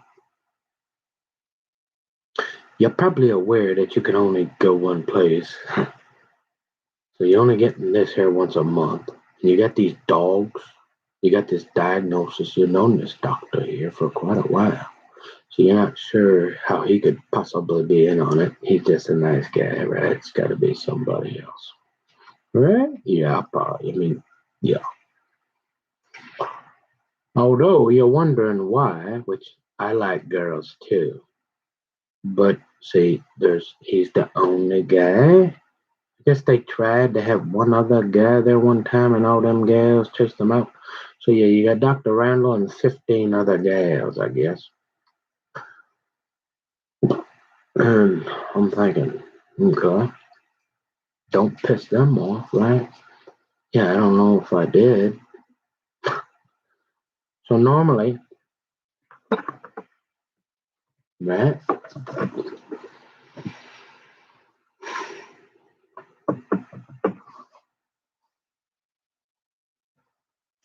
Is there a reason why you do not want when Dr. Randall retires you'll be going over to South Shore that night? Yes. Would you please tell us about that, Nick? Sure, can I get something to drink? You're not drinking any alcohol or no, just water. Is that all right? Yeah, go ahead.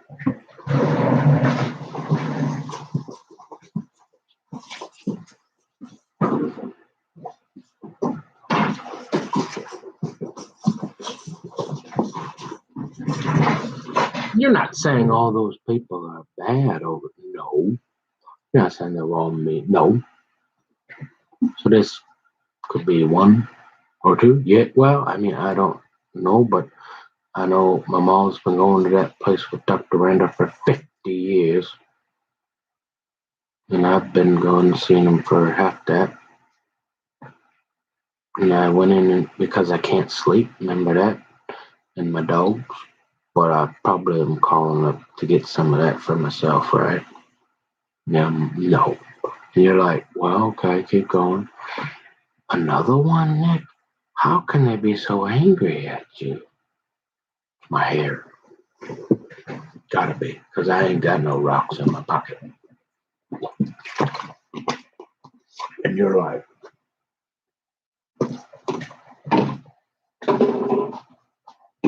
so like, well, please continue. And they're like, yeah, okay.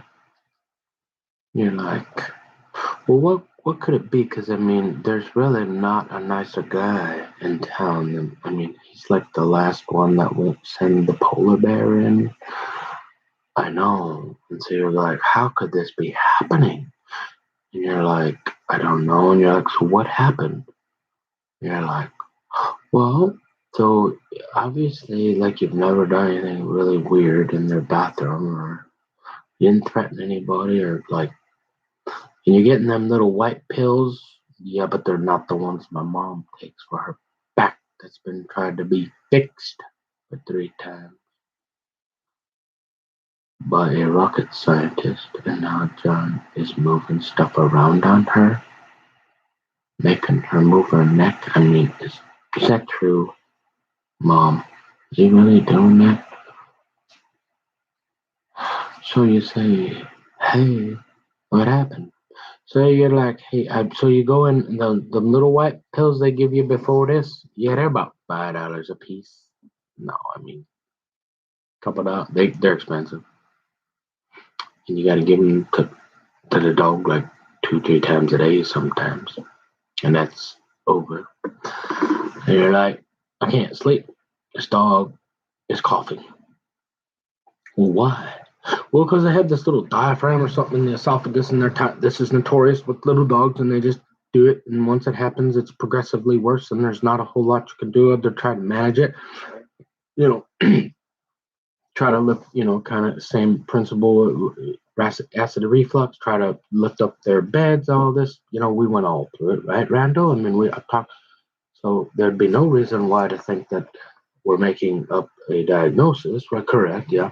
And so Dr. Randall's well aware of that. Knows your mom. And you're thinking, were you ever like rude to them or not? No. Whoa. Did you ever like sit in the alley other than like petting somebody's dog that said it was okay, that was very friendly, and you probably went up to the counter and acted like a snotty little only child entitled brat, right? And we're like, excuse me, I'm with the DJ. I want to go to the front. I got to go, guys. I got to get back and go do my accounting. No, you never did that. You did. So you sat there like I had a gentleman's agreement, and you're like, All the time, pretty much anywhere I ever went in this town. Yeah, yeah. And so you talk to Dr. Random several times. You go in and it's kind of up, up and down, and like sometimes it's good, and then you're like, these pills are getting real expensive. We would mention that, and then so he gives this, and you're like, okay, and you're like, well, um, so we really appreciate the detail on it, but I mean, some people have other things they want to do. I mean, well, I guess, but you're like, hey, so you know the whole thing, and Dr. Randall, and the only other thing you do is surgery, and that's really, there's always risk with that, and uh, it's very, very expensive. And oh, and by the way, you've done all this other testing, fecal testing and this testing and that testing, and yeah, he's got it pretty much narrowed down to some sort of esophageal collapse of the something and the tracheum something, and it's just gonna can get that worse. And so we call it practice, right? Like they went to school for like 50 years and they know a lot, but then that's why they're practicing. So they got a lot going on. So they got a pretty good idea, and they get you going in the right direction. Try some, but when you get home and then he gives you a different pill, you got to kind of figure out, well, if I give this one in the morning, what works best, right? Y'all know that, right? Yep. And so you're like, so you figure out the liquid in the morning best before food, and so you notice you pick up on those things like the pill. This one.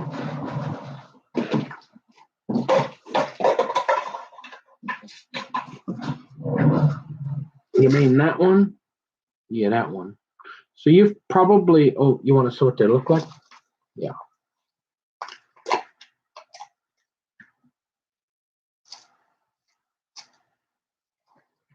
hmm There you go. That are red and white. Now, if you've met with Dr. Randall, I'm just saying you would probably, like, Tom Emmer would probably be interested in this red and white pill. If you've been around Dr. Randall, you're just guessing with all them gals. He'd probably into the blue and white pill, and then like my mom, they've been into that farmer blue and white pill for like 100 years with my grandparents in the farm and all that. So yeah, you kind of you get an idea what people are doing, and you're like, he's such a nice guy, and he wouldn't let them mess with you, would he? And I know. And so you're like, so you do quite a bit of talking to this guy, and you've had other pets, right? Yeah. And okay, you can put that away. Thanks. Like,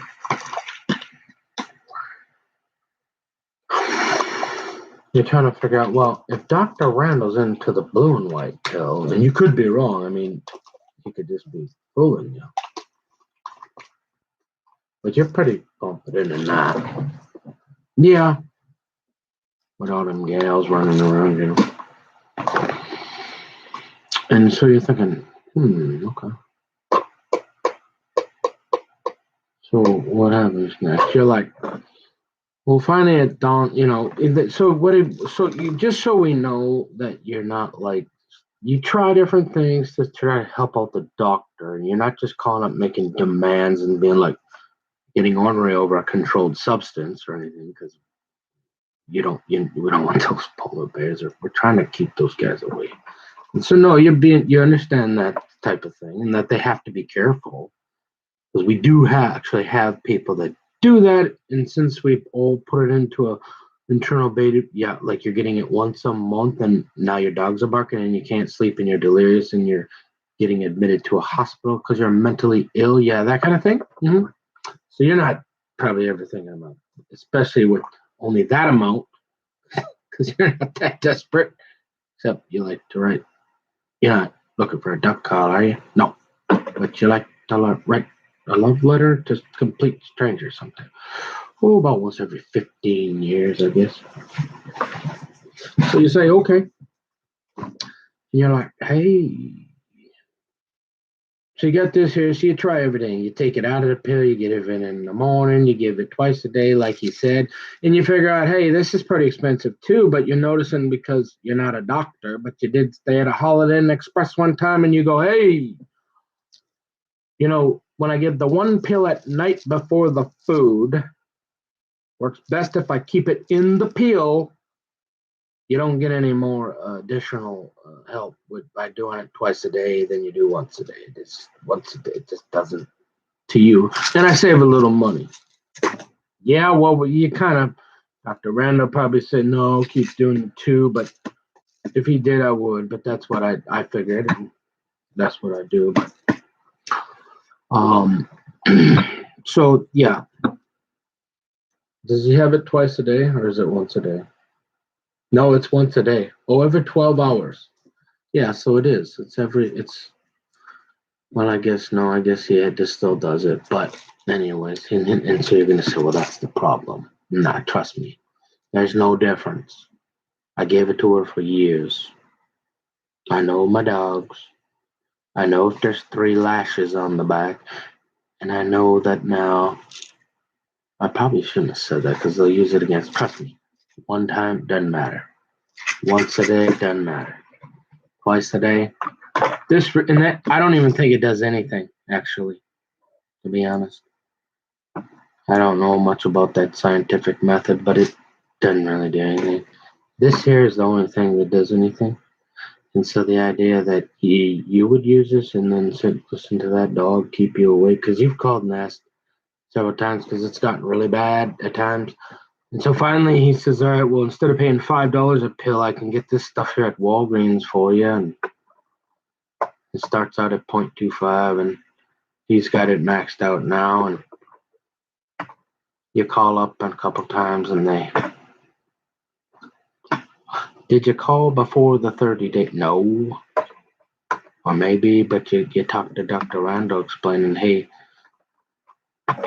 and they really give you a hard time. Like so you understand though, we have to be careful and that maybe she don't know you, maybe she's a new employee. Yeah, sure, but this has happened 3 times with at least, and you're like, my mom's been going here forever. I've met with Doctor. He's aware, and you can only get this much beer a month, and it's not that much for you remember how much beer I drank, and so like the idea that you're really gonna treat me like that and think, because you seem like a pretty perceptive guy when 25 guys show up with their big old monster trucks at 10 a.m.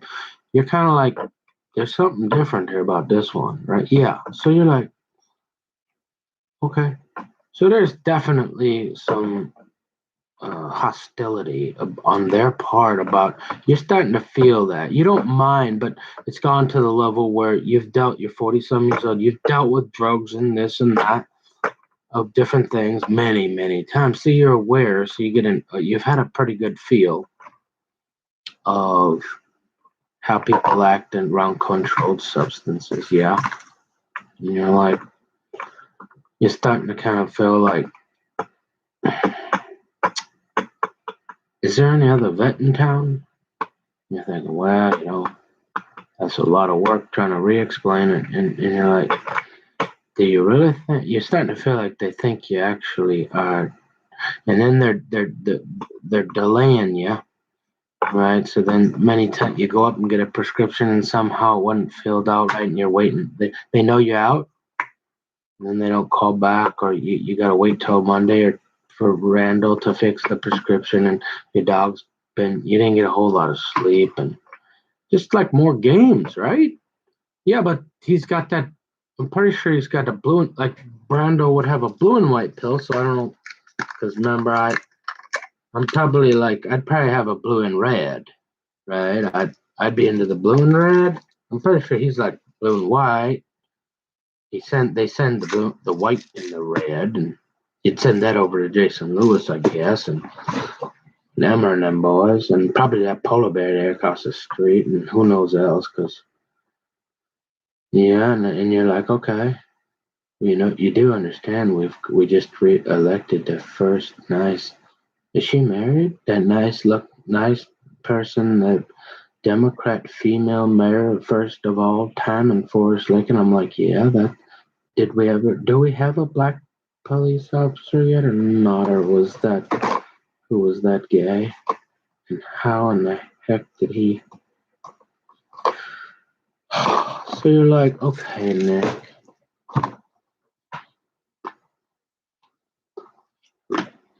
So you're really offended to the point where you let them you're into that when somebody does something wrong, you hold them accountable and you like leave messages and try to make fix things and make people at least understand, hey, they need to stop doing this or I don't want to do business with you. Yeah, pretty much. But that happens quite a bit.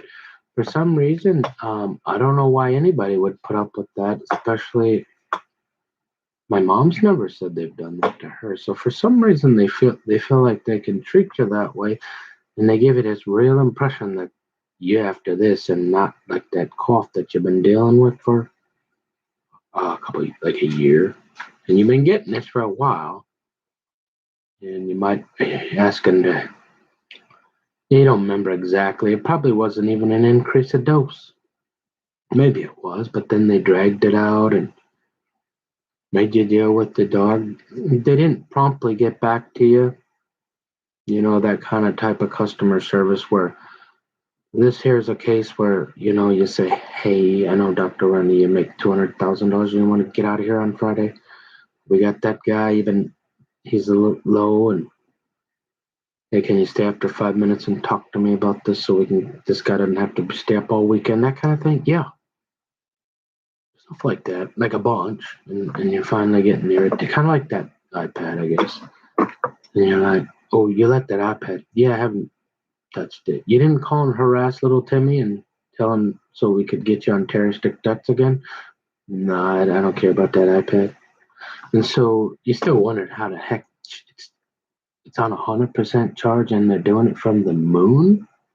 Can you tell us? No, I can't. I have no idea. So, but this here, you're like, yeah, you're like, is there any other vet in town that won't, if I go in there, because I don't know how to be more of a gentleman, really.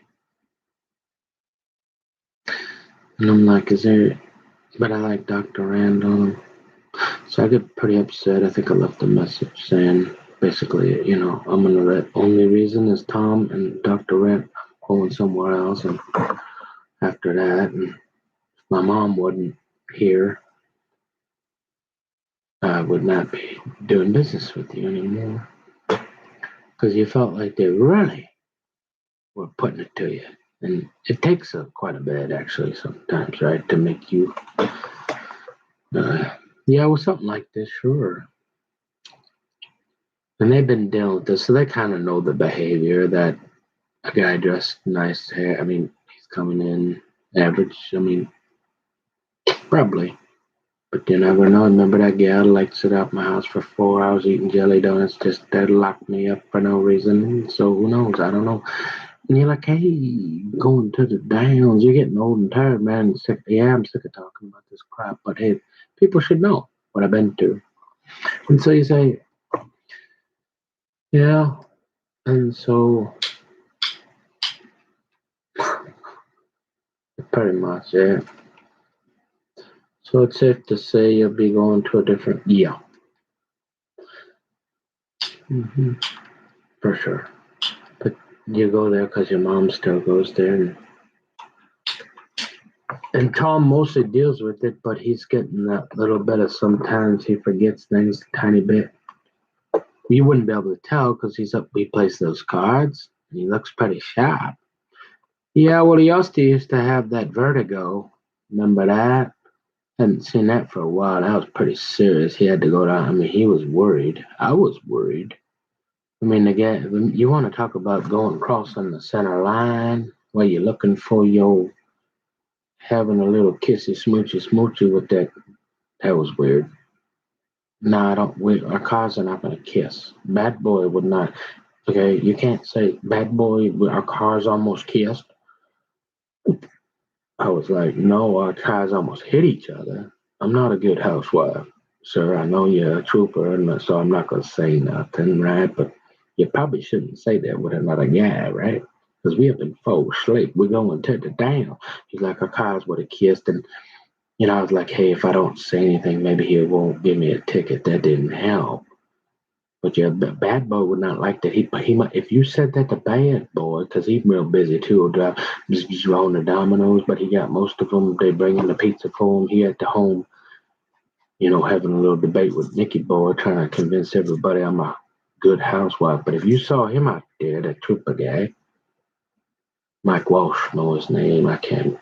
That's the other thing. He did not. I couldn't. Do you notice that? You can't badge number. I tried to find his name. He was out there that day, but I was so flustered. I couldn't locate that guy's name with my ticket or nothing. Back to this here, folks. You get the information they give you. It'd be nice if you want some soup. Mike Lindell, easy ball, easy ball. You ain't, hey, easy Mike. And you're like going to the down. So this party made me upset. You actually think I would? I mean, I could see what you. It's just another situation. Oh yeah, oh. So you won't go back to Butcher Bob and his 15-foot crowbar? No, you won't go back here either. Nope, probably not. Depends. But there's that one gal that was nice to you still. Yeah, don't you think? It's better than have one night. Because if you go over there, you get having a problem with polar bears, right? They got a hope, and they don't like you at all, right? I don't know, but they get that one girl where if she gets to the phone, she's still pretty nice. Yeah, but I don't know how long she's gonna be around. So I guess we'll have to think about it. But that was pretty offensive. You got me convinced that you're convinced that I might be calling you with a diagnosis. Mm. Oh, there was one other little one. But it kind of bothered me. Do you remember that guy? My dad, and that not that Leslie, but the one out the crazy one. Where they got this little thing where they happen to like dogs. Yeah.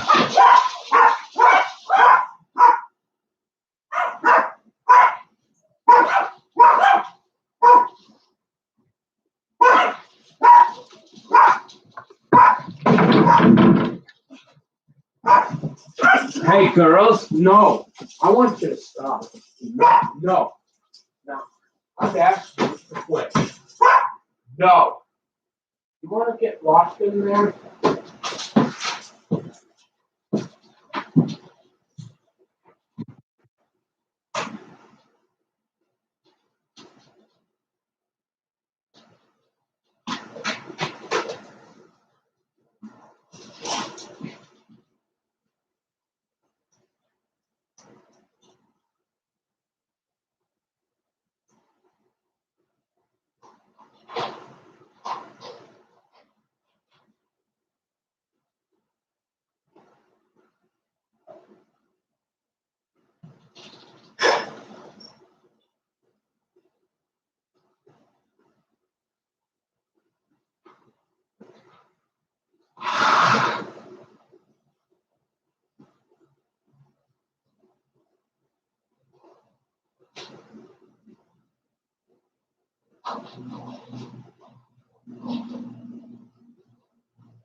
So So, Nick, we do appreciate your honesty. And so you say, hmm. So, is there anything else that was interesting? Yeah, because you remember how I told you I learned about dogs, and so you understand that Dr. Randall has told you that the only other option, if it gets bad, and you've had this conversation a couple times, that you either do a surgery, and you thought, yeah, but you've been around Leslie Dahlheimer and Tammy, and they kind of are like out in that place they call California with all them people that like call. You remember, mommy, come here to daddy. Oh, and Leslie and your dad, they talk like that too. Yeah, so that's not real creepy. Oh, especially if you ever see any of them gals out there with the purses with the dogs in them. Yeah. But did you understand that that's out there? And if you were to do that here, that people heard that, they'd be like, what a weirdo. Perhaps, depending on if they had context, sure. So you've had experience with some of the most caring. So in other words, Leslie and them, I mean, she loves her animals more than probably, well, you, of course, but probably not Tammy, but most humans. Yeah. So you've seen you had many years of experience of seeing how much they love animals and treat animals, and the enormous vet bills and probably sacrificed and uh, were forgiven vet bills because people know how good they are to animals and adopting and taking, not necessarily getting new dogs, but into adopting and not. Yes. So you have a lot of experience being a very humane, understanding that, if somebody accused you of abusing a cat or something like, oh, Bobby, the retard that's got 25 felonies, that would be preposterous. Yes. And you're like, okay. So you know how to treat animals. And like the last thing on the planet, because you've probably seen how animals, and maybe Dr. Randall doesn't know this, right? Yeah. But the fact that he would suggest to me that I would put my animal down over a cough because I can't sleep and I'm distracted when I study. I didn't like that. I understand he's a doctor and he's talked to you the third time and he's increased the dose as high as he can. But if that man, after all my interaction and with me, thinks that that was appropriate, that I even would consider that. I mean, there's things, we used to be able to have a barn until Big Egg, and you wonder why Tom Emmer and them are burning down the Capitol. Remember that before we had to bail all them out? Remember that? That kind of thing. And so you could, if I had a barn, which I don't, well, they got one over there. Oh, but they got these things called rooms and other rooms, and I'm probably a halfway smart guy. You might figure out that you probably wouldn't say that to me, maybe, that I'm not that kind of guy, right? Because I'm super possessive and steal people and break in people's houses. And I just expect my lawyer to kind of tell me what's going on so I can do my accounting and not have those polar bears chasing me. Something like that. Boy, you must have the grace of God on you with all the ropes and the guys in the trucks and all. How do you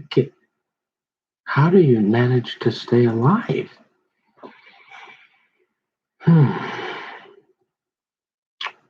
And so you're like, well, yeah, so that kind of offended me. And you couldn't call. And why would you say, well, I took the time to explain that I was so offended about this feeling being treated. But you like to drink all that beer. Isn't that reasonable that they should be cautious with a guy like you? Because remember, we got a bunch of secret agents telling them to, be careful with you. No, it's not. There it is. And you understand that it's a market for the consumer versus the like. There's lots of people So they're not hurting for business anymore, right? There's only we're back into, what are we into? What do they call that? Economics again or something? Right? So it's supply and demand. Like, they don't really care about the customer anymore because remember, we send all our phone jobs over to North Libya, so they laugh at us, and you get one guy left like Dahlheimer saying, maybe we ought to bring those jobs back. And they're not going to listen to him because, well, they want to do that. And I don't know what Tom does with that, and he doesn't matter. But, and you're like, what do you think? No, that guy's pretty cool. And I wouldn't mess with his wife either. Just saying.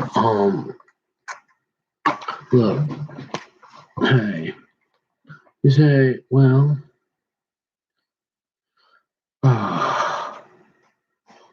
oh, and you're like, well, yeah, that was pretty offensive. But then, you could have probably got over that as long as they brought in like maybe one guy, one male to work there. Probably, or preferably a bit. Yeah, maybe. Just because of all the, and that one gal, you find out what her name is and deal only with her. Probably just out of convenience. And as long as my mom was alive, yeah, maybe. But then he had to say that, like, he don't really. Do people actually put their dogs down over a cough? I don't think anybody that is half humane and loves their dog would do that. And the fact that you say that to me, I guess it's no wonder people are, the posse of 25 trucks shows up.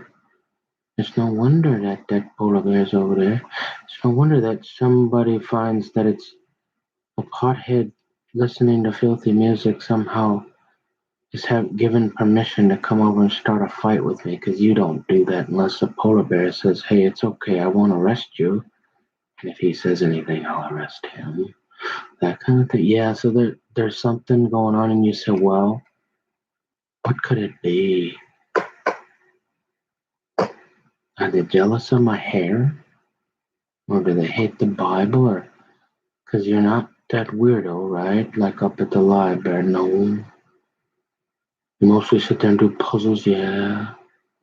You're not in the bathroom not chopping up, like, it's one thing to go in a bathroom that's connected to a government complex, and usually they're pretty busy, and as long as you don't start lighting matches and they think the place is on fire, most of the time the sheriffs will sit in that other room and like watch their iPad until something sounds like it blows up. Then they might take a look, but they don't really care anymore. So, but you probably don't want to be in a bathroom like it sounds like we got a razor blade and you're chopping up lines of some sort, I'm guessing. I don't know, for a while. And you're in there for like an hour. I'm guessing like your average person, if they did that, eventually one of those half the kingdoms with a kid would probably either have your testicles in a box, or she'd at least say, hey, oh, sheriff guy, would you go see what's going on with this guy? Yeah, and you never did anything weird like that ever. No. I fell asleep on the couch a couple times. Yeah. And everybody, it's funny though, everybody seemed to kind of talk to you and tell you their information. We all know you like to ask a lot of questions, and maybe sometimes they're just being nice, but they still tell you stuff. So they must not think you're that weirdo looking at children or anything up at the, right. You'd think so. You just binoculars and the loons across, stuff like that. Yeah. Hmm.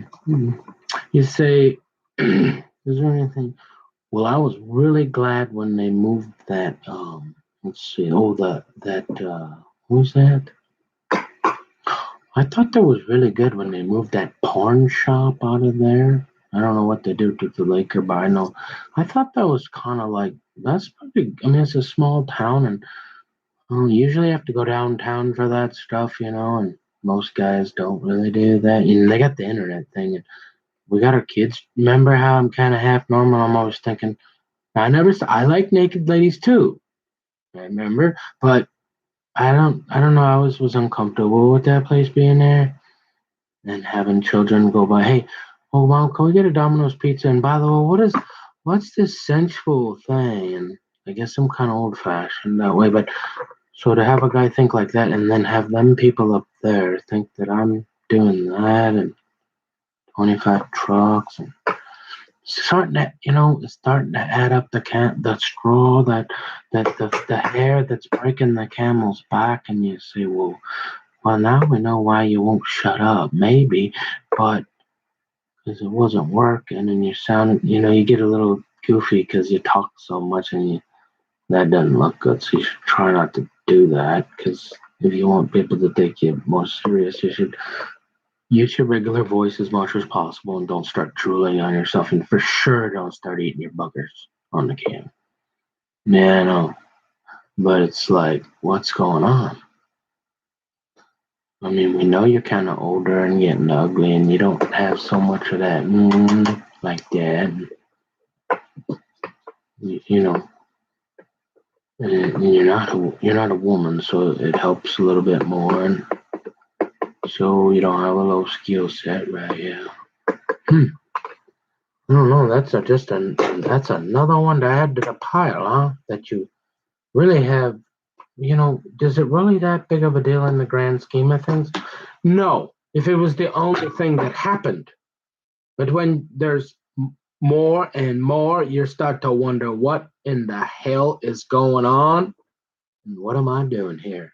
Because if it ain't for half the kingdom, certainly wasn't for Mama, unless I guess God said, hey, when Mama dies, she's gonna know she's pretty feeling not so well, and she says, "Come on over and give Mommy a kissy and a hug goodbye. I know I'm sick, honey, and I hope you have a good life. I did everything I could to keep that big black guy from hurting you and them polar bears, but I got to go.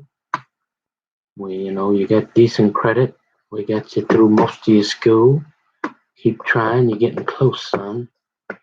It's a little different times now as far as that dress and them sticks. Again, well, keep praying.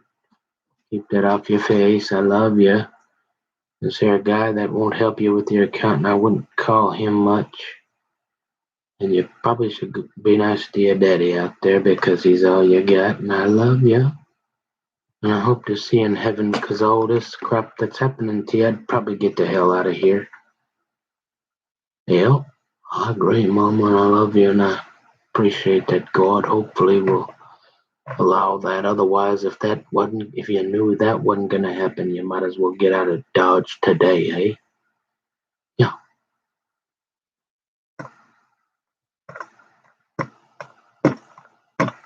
Something like that.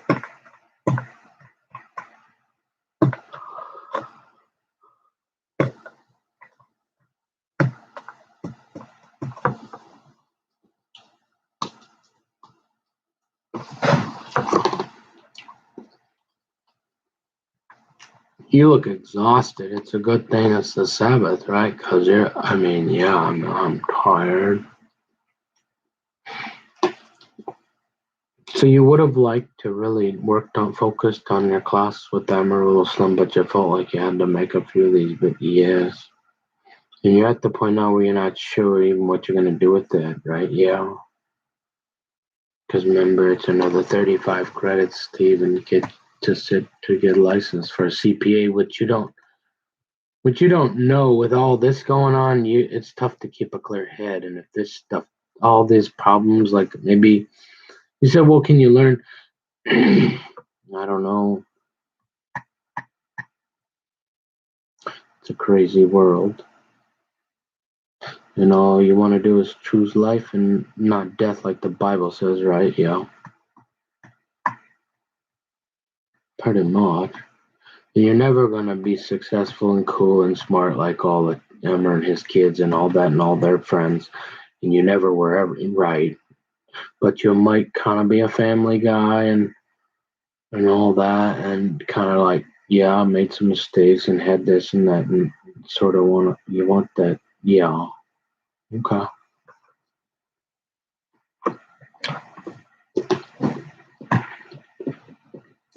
But you are sure that after so these tendencies that typically these guys like you that are kind of middle of the road that end up, they kind of lean towards, and in their younger years at least, listening, because they like to go hunting and they like that First Amendment and they don't like people just, regardless of the content, just lowering people's mic when they're being respectful and then being preached to. And, you didn't develop any homophobic or additional misogynistic, bigoted positions where you think you're going to discriminate against illegal immigrants or anybody that of Muslim faith or anything like that after listening to Tom Emmer and Jason Lewis and those guys? No, I never really thought about it. And so,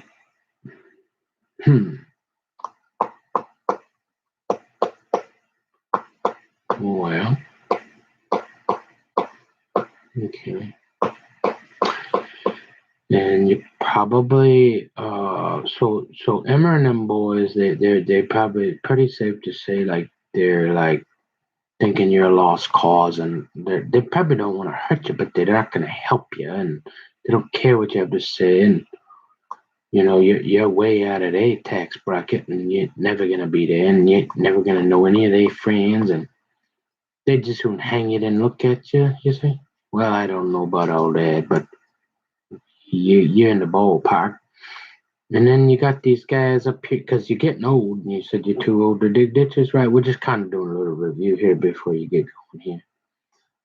And you do understand that most of them people up there, even here in Washington County, now you remember we got that new mayor, and you're getting old and too old to dig them ditches, and they keep doing this here kind of thing, and you ain't sure what pill they on, anyways. You do understand when they come with this. And they ask you if you want soup, they're going to send you up to talk to about 500 guys named Pinky. I'm aware of that. Okay. And so you understand that generally the reason why you kept your mouth shut until now and then start telling us stuff we already know, but maybe because you don't have any friends anyways on here, so you're leaving it up to divine appointment? Yeah. Because if you were really like, you'd just like spend 12 hours making friends that you don't know or people that you used to know and try to get these videos everywhere. So pretty much they're just going to your dad and the random person that Poindexter, turns on to. Yep. So you just kind of wanted to set the record straight on some few things and let people know that you're not into doing all this. Most of this stuff here, they seem to be framing you for. Pretty much. And you just want to read your Bible and live a quiet life, work with your hands, get the dress that sticks, and the fishing's up to yes. And you really want, we don't think you want to stop talking. So you're like,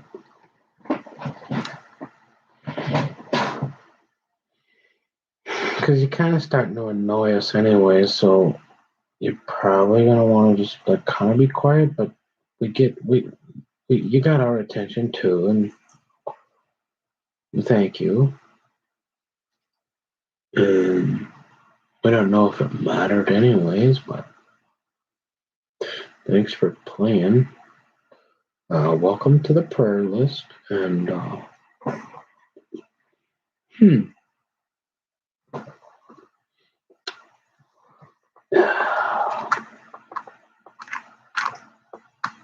something like that. Okay, you do understand. There's going to be a lot of people that are going to try to exploit this and make you look really crazy, right? Yeah, we just read that in Mark, but that was definitely better than Because you do watch some gay guys sometimes on CNN and don't feel like hurting them. Yeah, you just would rather have a variety and not 7 gay guys in a row. And then 2 lesbians? Well, it's not really even that. I just, like I said, like it seems to remember the statistics. There's more pretty gals on the MSNBC, so I'm kind of into them. Remember them naked ladies? So I kind of gravitate that away. That's all. So you don't have any problem with homosexuals because we got them books up at the library, and if you ever touch those, you remember them big polar bears, and they kind of think like you, but we tell them what to do. Remember them guys? We'll send them over. So you stay away from them books there, and yeah, I understand.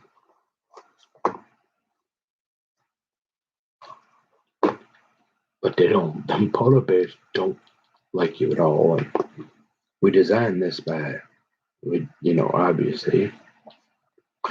And so you ought to figure out how to try to read that Bible and be a little quiet, because we almost got rid of Emma and them too. Remember DKS? We only got about 10 more years to go, and you only half like them anyway, so we ain't too. We don't really have you on a watch list anymore, do we?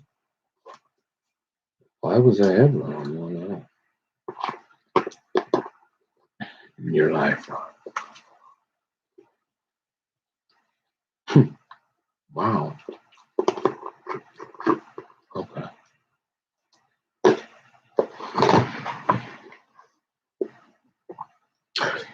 Son, you are aware that the Bible says pride comes before destruction and haughtiness before a fall, and that the humble and the meek shall inherit the earth? Yes. Yeah. I understand you're a little frustrated, and this has been going on a long time, and there doesn't seem to be an end in sight. So, but I guess our best advice would be that, we don't believe in that really, but we're still pretty good people. We kind of run things, and so we're kind of, exactly how long it's going to be before that there, because that's really bad for you. But for now, until they get that red heifer for sure, I mean, I'd say just go about your life and probably maybe talk to your daddy a little bit. Yeah, because I'm thinking you don't got a real good. You're not having a lot of luck up that away at that library, and they got them books you don't like anyways. And it's connected to that government. Remember them that Shannon with the jelly donuts? Yeah, there's about 50 of them back there, just like her, and they don't like you either. I'd stay away from there. I'd probably stay in your house, except for if you're gonna. Oh, in the holiday, I'd probably go to SA, and hopefully we can keep that open for a while. So you notice how there's like 4 and 1, and then remember all that thing you was talking about? I'd probably lay low out of there for a while. Plus, they got that nice black guy you like, or no, he don't work there anymore.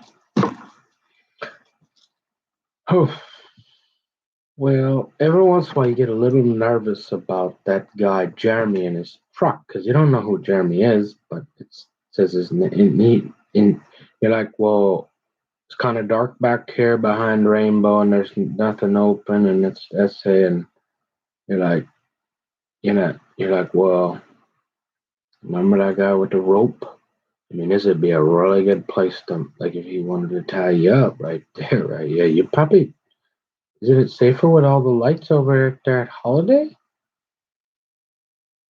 You're like, well, I don't know. Is that the blue pill or the white pill or what?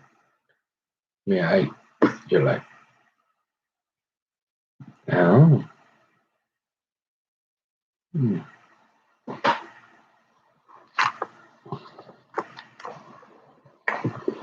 So, and you don't gamble either?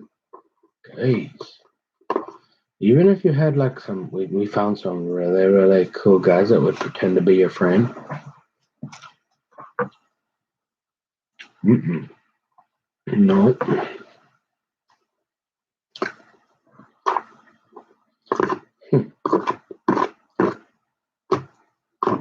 because that's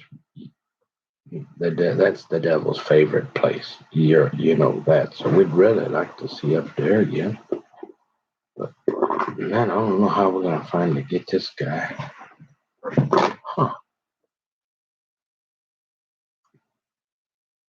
Maybe. Oh,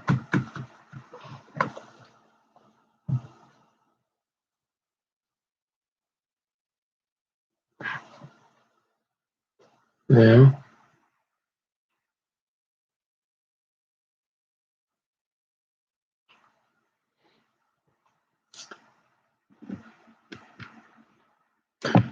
I guess one day at a time.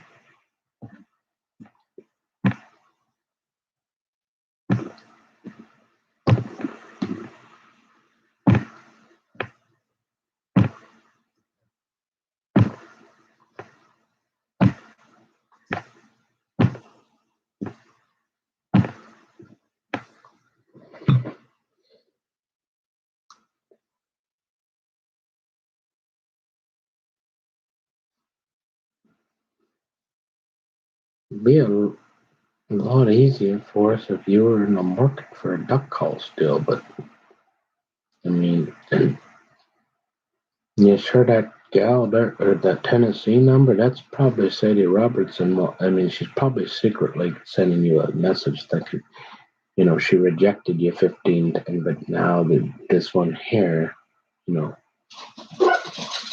no. So it's probably them same people that were trying to get you down to Mankato, probably that polar bear there blinking his lights, something like that. Yeah. But oh, the guy that was parked there, and yeah, who knows? Who cares, right? I guess. Well, I think the bottom line is all that strange behavior, as long as nobody's hurting you and you don't end up in jail, I guess then everything's okay.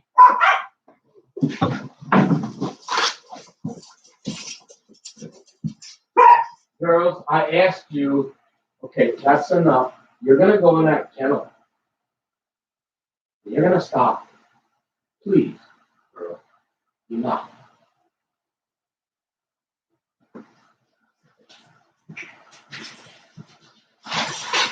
So I'm gonna get these dogs some water. I just noticed my dogs. Um,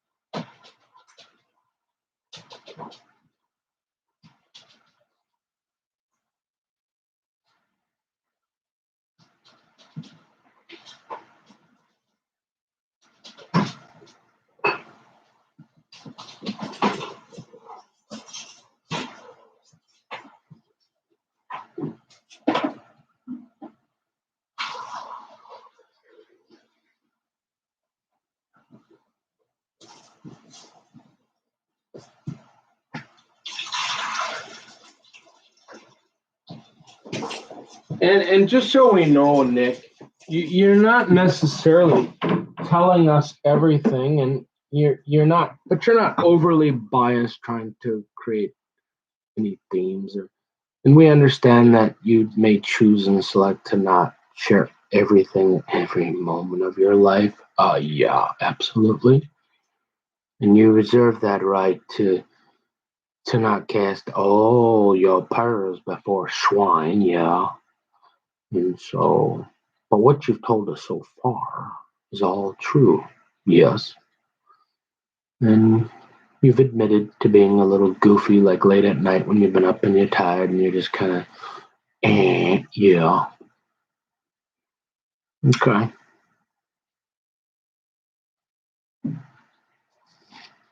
Um,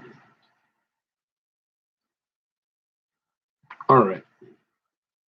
Well, we've got about 15 minutes left in this session, so I guess if you want to gather your thoughts for some last minute, uh, anything. Not really. Just frustrated with stuff like this, and it's not. It's just like I don't know. But you understand that there's people that understand that. Sure, but again, we go back to there's nothing new under the sun. Okay, sure. Dr. Randall went to that. Was he sitting around doing that or wasting time or getting in? No, but a lot of people have. Are they doing that to everybody? Like me? Like messing? And like, why does it have to keep happening? Like, well, that's where I don't know. That's where we get into it's complicated. But if you think I'm drinking that, they know I'm not. So only honest. So what do you really think's going on, man? Oh, well, I don't know how else to explain it, really.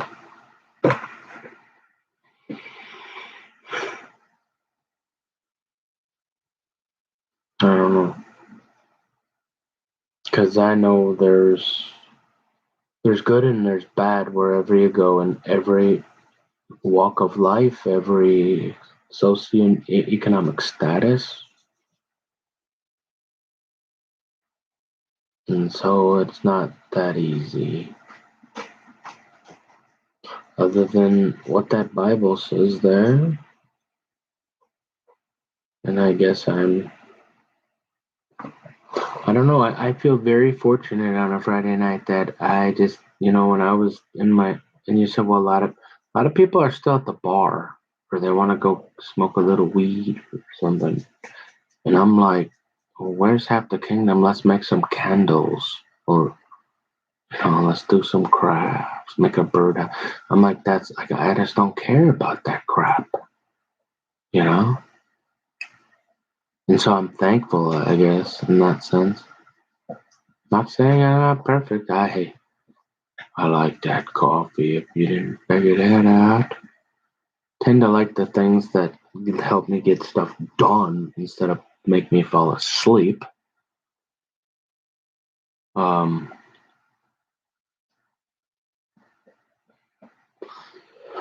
but I'm tired again. Well, let's see. What time is sundown? Because we can do that. Because any good kike would read the Shabbos again, right? What time? I had it already. I forgot. And it's the 5:46. Okay, so yeah, I think I'll take a break and maybe I'll come back at 5:46 for the Sabbath blessing because it's coffee without a kite. Yeah, because if you got a kite, yeah, they isn't yeah. If I thought, oh, there's another one. Let's go fly a kite this summer. Great idea that I did when I was a kid. Perfect idea for a date. Yeah, Ben Franklin, wasn't he the guy with the key or something? You know, um, there's lots of stuff to do that doesn't cost a lot of money. So, but if you got people doing this all the time too, you're like, you don't trust. It's hard to trust people. So you know what I mean? Like, are you sure? I mean, come on, you got a call from Tennessee, Nick, or a Tennessee area code. That's gotta. No, I'm not mentally ill.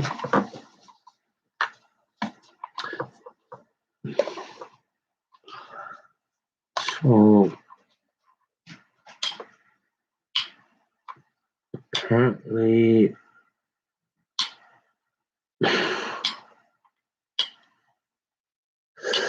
yeah,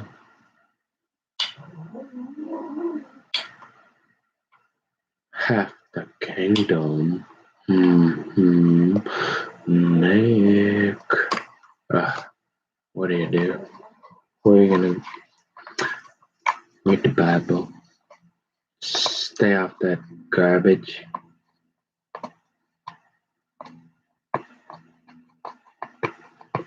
Yeah.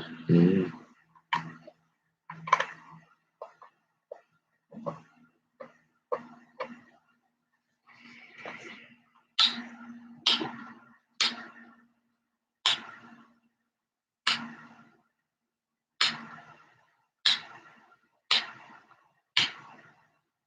You say, well, I really don't. You want to talk to your daddy? Well, not unless he has to, because he's got a lot of watching this here. And I'm tired of talking, and I don't think it's gonna do any good until he watches this. Because I'm the old small talk hokey doke. Don't give me the old Obama hokey doke no more. Let's listen to it, and then, hey, I'm not saying he's gonna agree with me, because remember, he's Trump. And I never did agree with everything.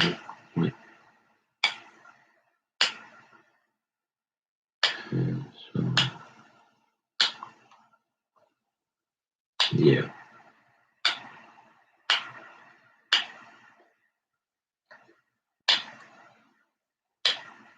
You can see the polar opposite between my parents. My dad actually said, remember how I said, he said he almost might have had to shed a tear when Trump was when he not reelected. And my mother and their said, I'm surprised you're messing with me. I'm thinking, I'm listening to that guy with his boyfriend. I'm thinking, no, I'm not real. Remember, I don't have to keep repeating that. I'm not that smart, but and we got a lot of people now. But I guarantee, if you talk like this,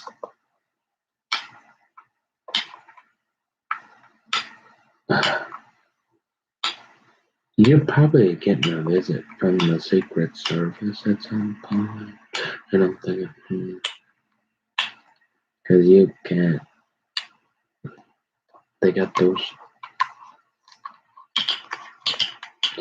So red, blue. You said, boy, don't you? Yeah, I love my mom. I do. Big dog. Yeah. So, but they did not like Trump, right? No. Daddy loved him. Oh la la la la la. Trump had.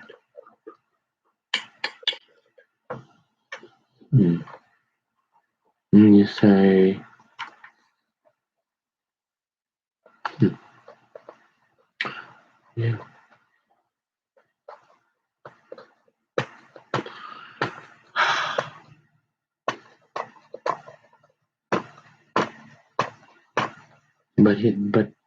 But those guys, he just abandoned you and just left you for dead with your accounting after you were patient for like a year and a half. Yeah.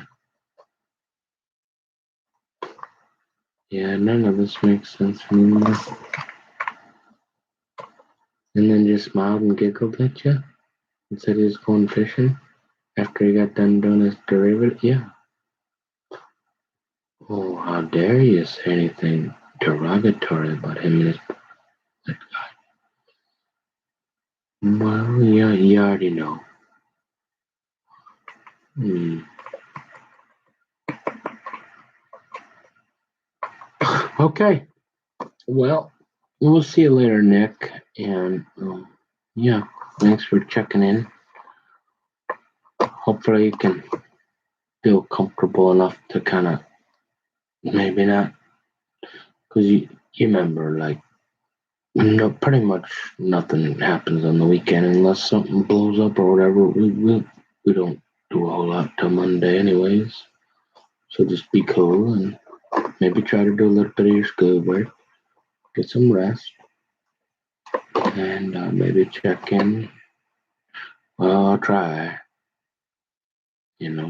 Keep feeling. I keep remembering stuff, and I'm like, if you didn't know that, that just contributes. And you say, well, on a scale of 1, okay, just to be fair, all right, it's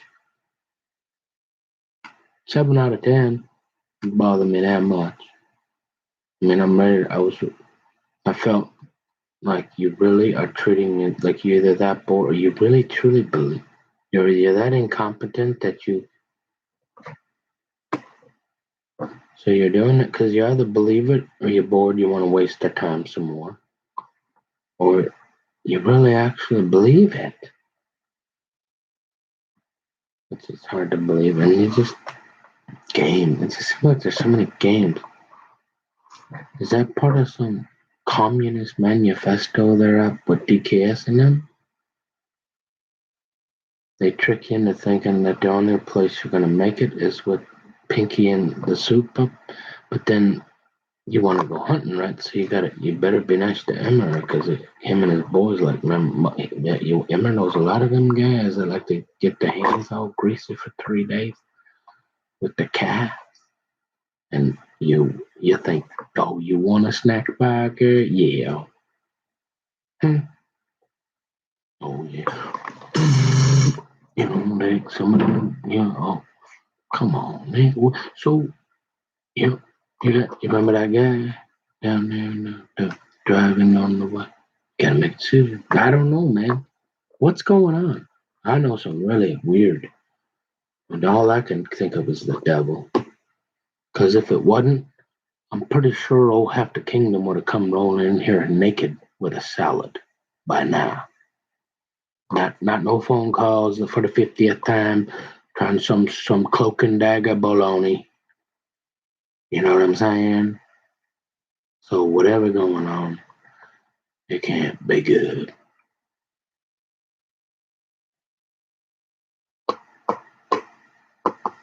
But you're happy that you're not dead in a jail cell in an institution or in prison. Yes. Okay, Charles. No, you're doing it again. No, stop. No. That's it. I'm gonna put you in your kennel now. Stop. Quit the barking. That is enough. Stop. Excuse me. So, yes, we're very grateful because we're grateful for that. So, like I said, we'll just take it one day at a time, and we'll do the best we can each day, and that's all you can do. So, God bless the United States of America. God bless the world. God, hey, well, maybe I'll be back in a while.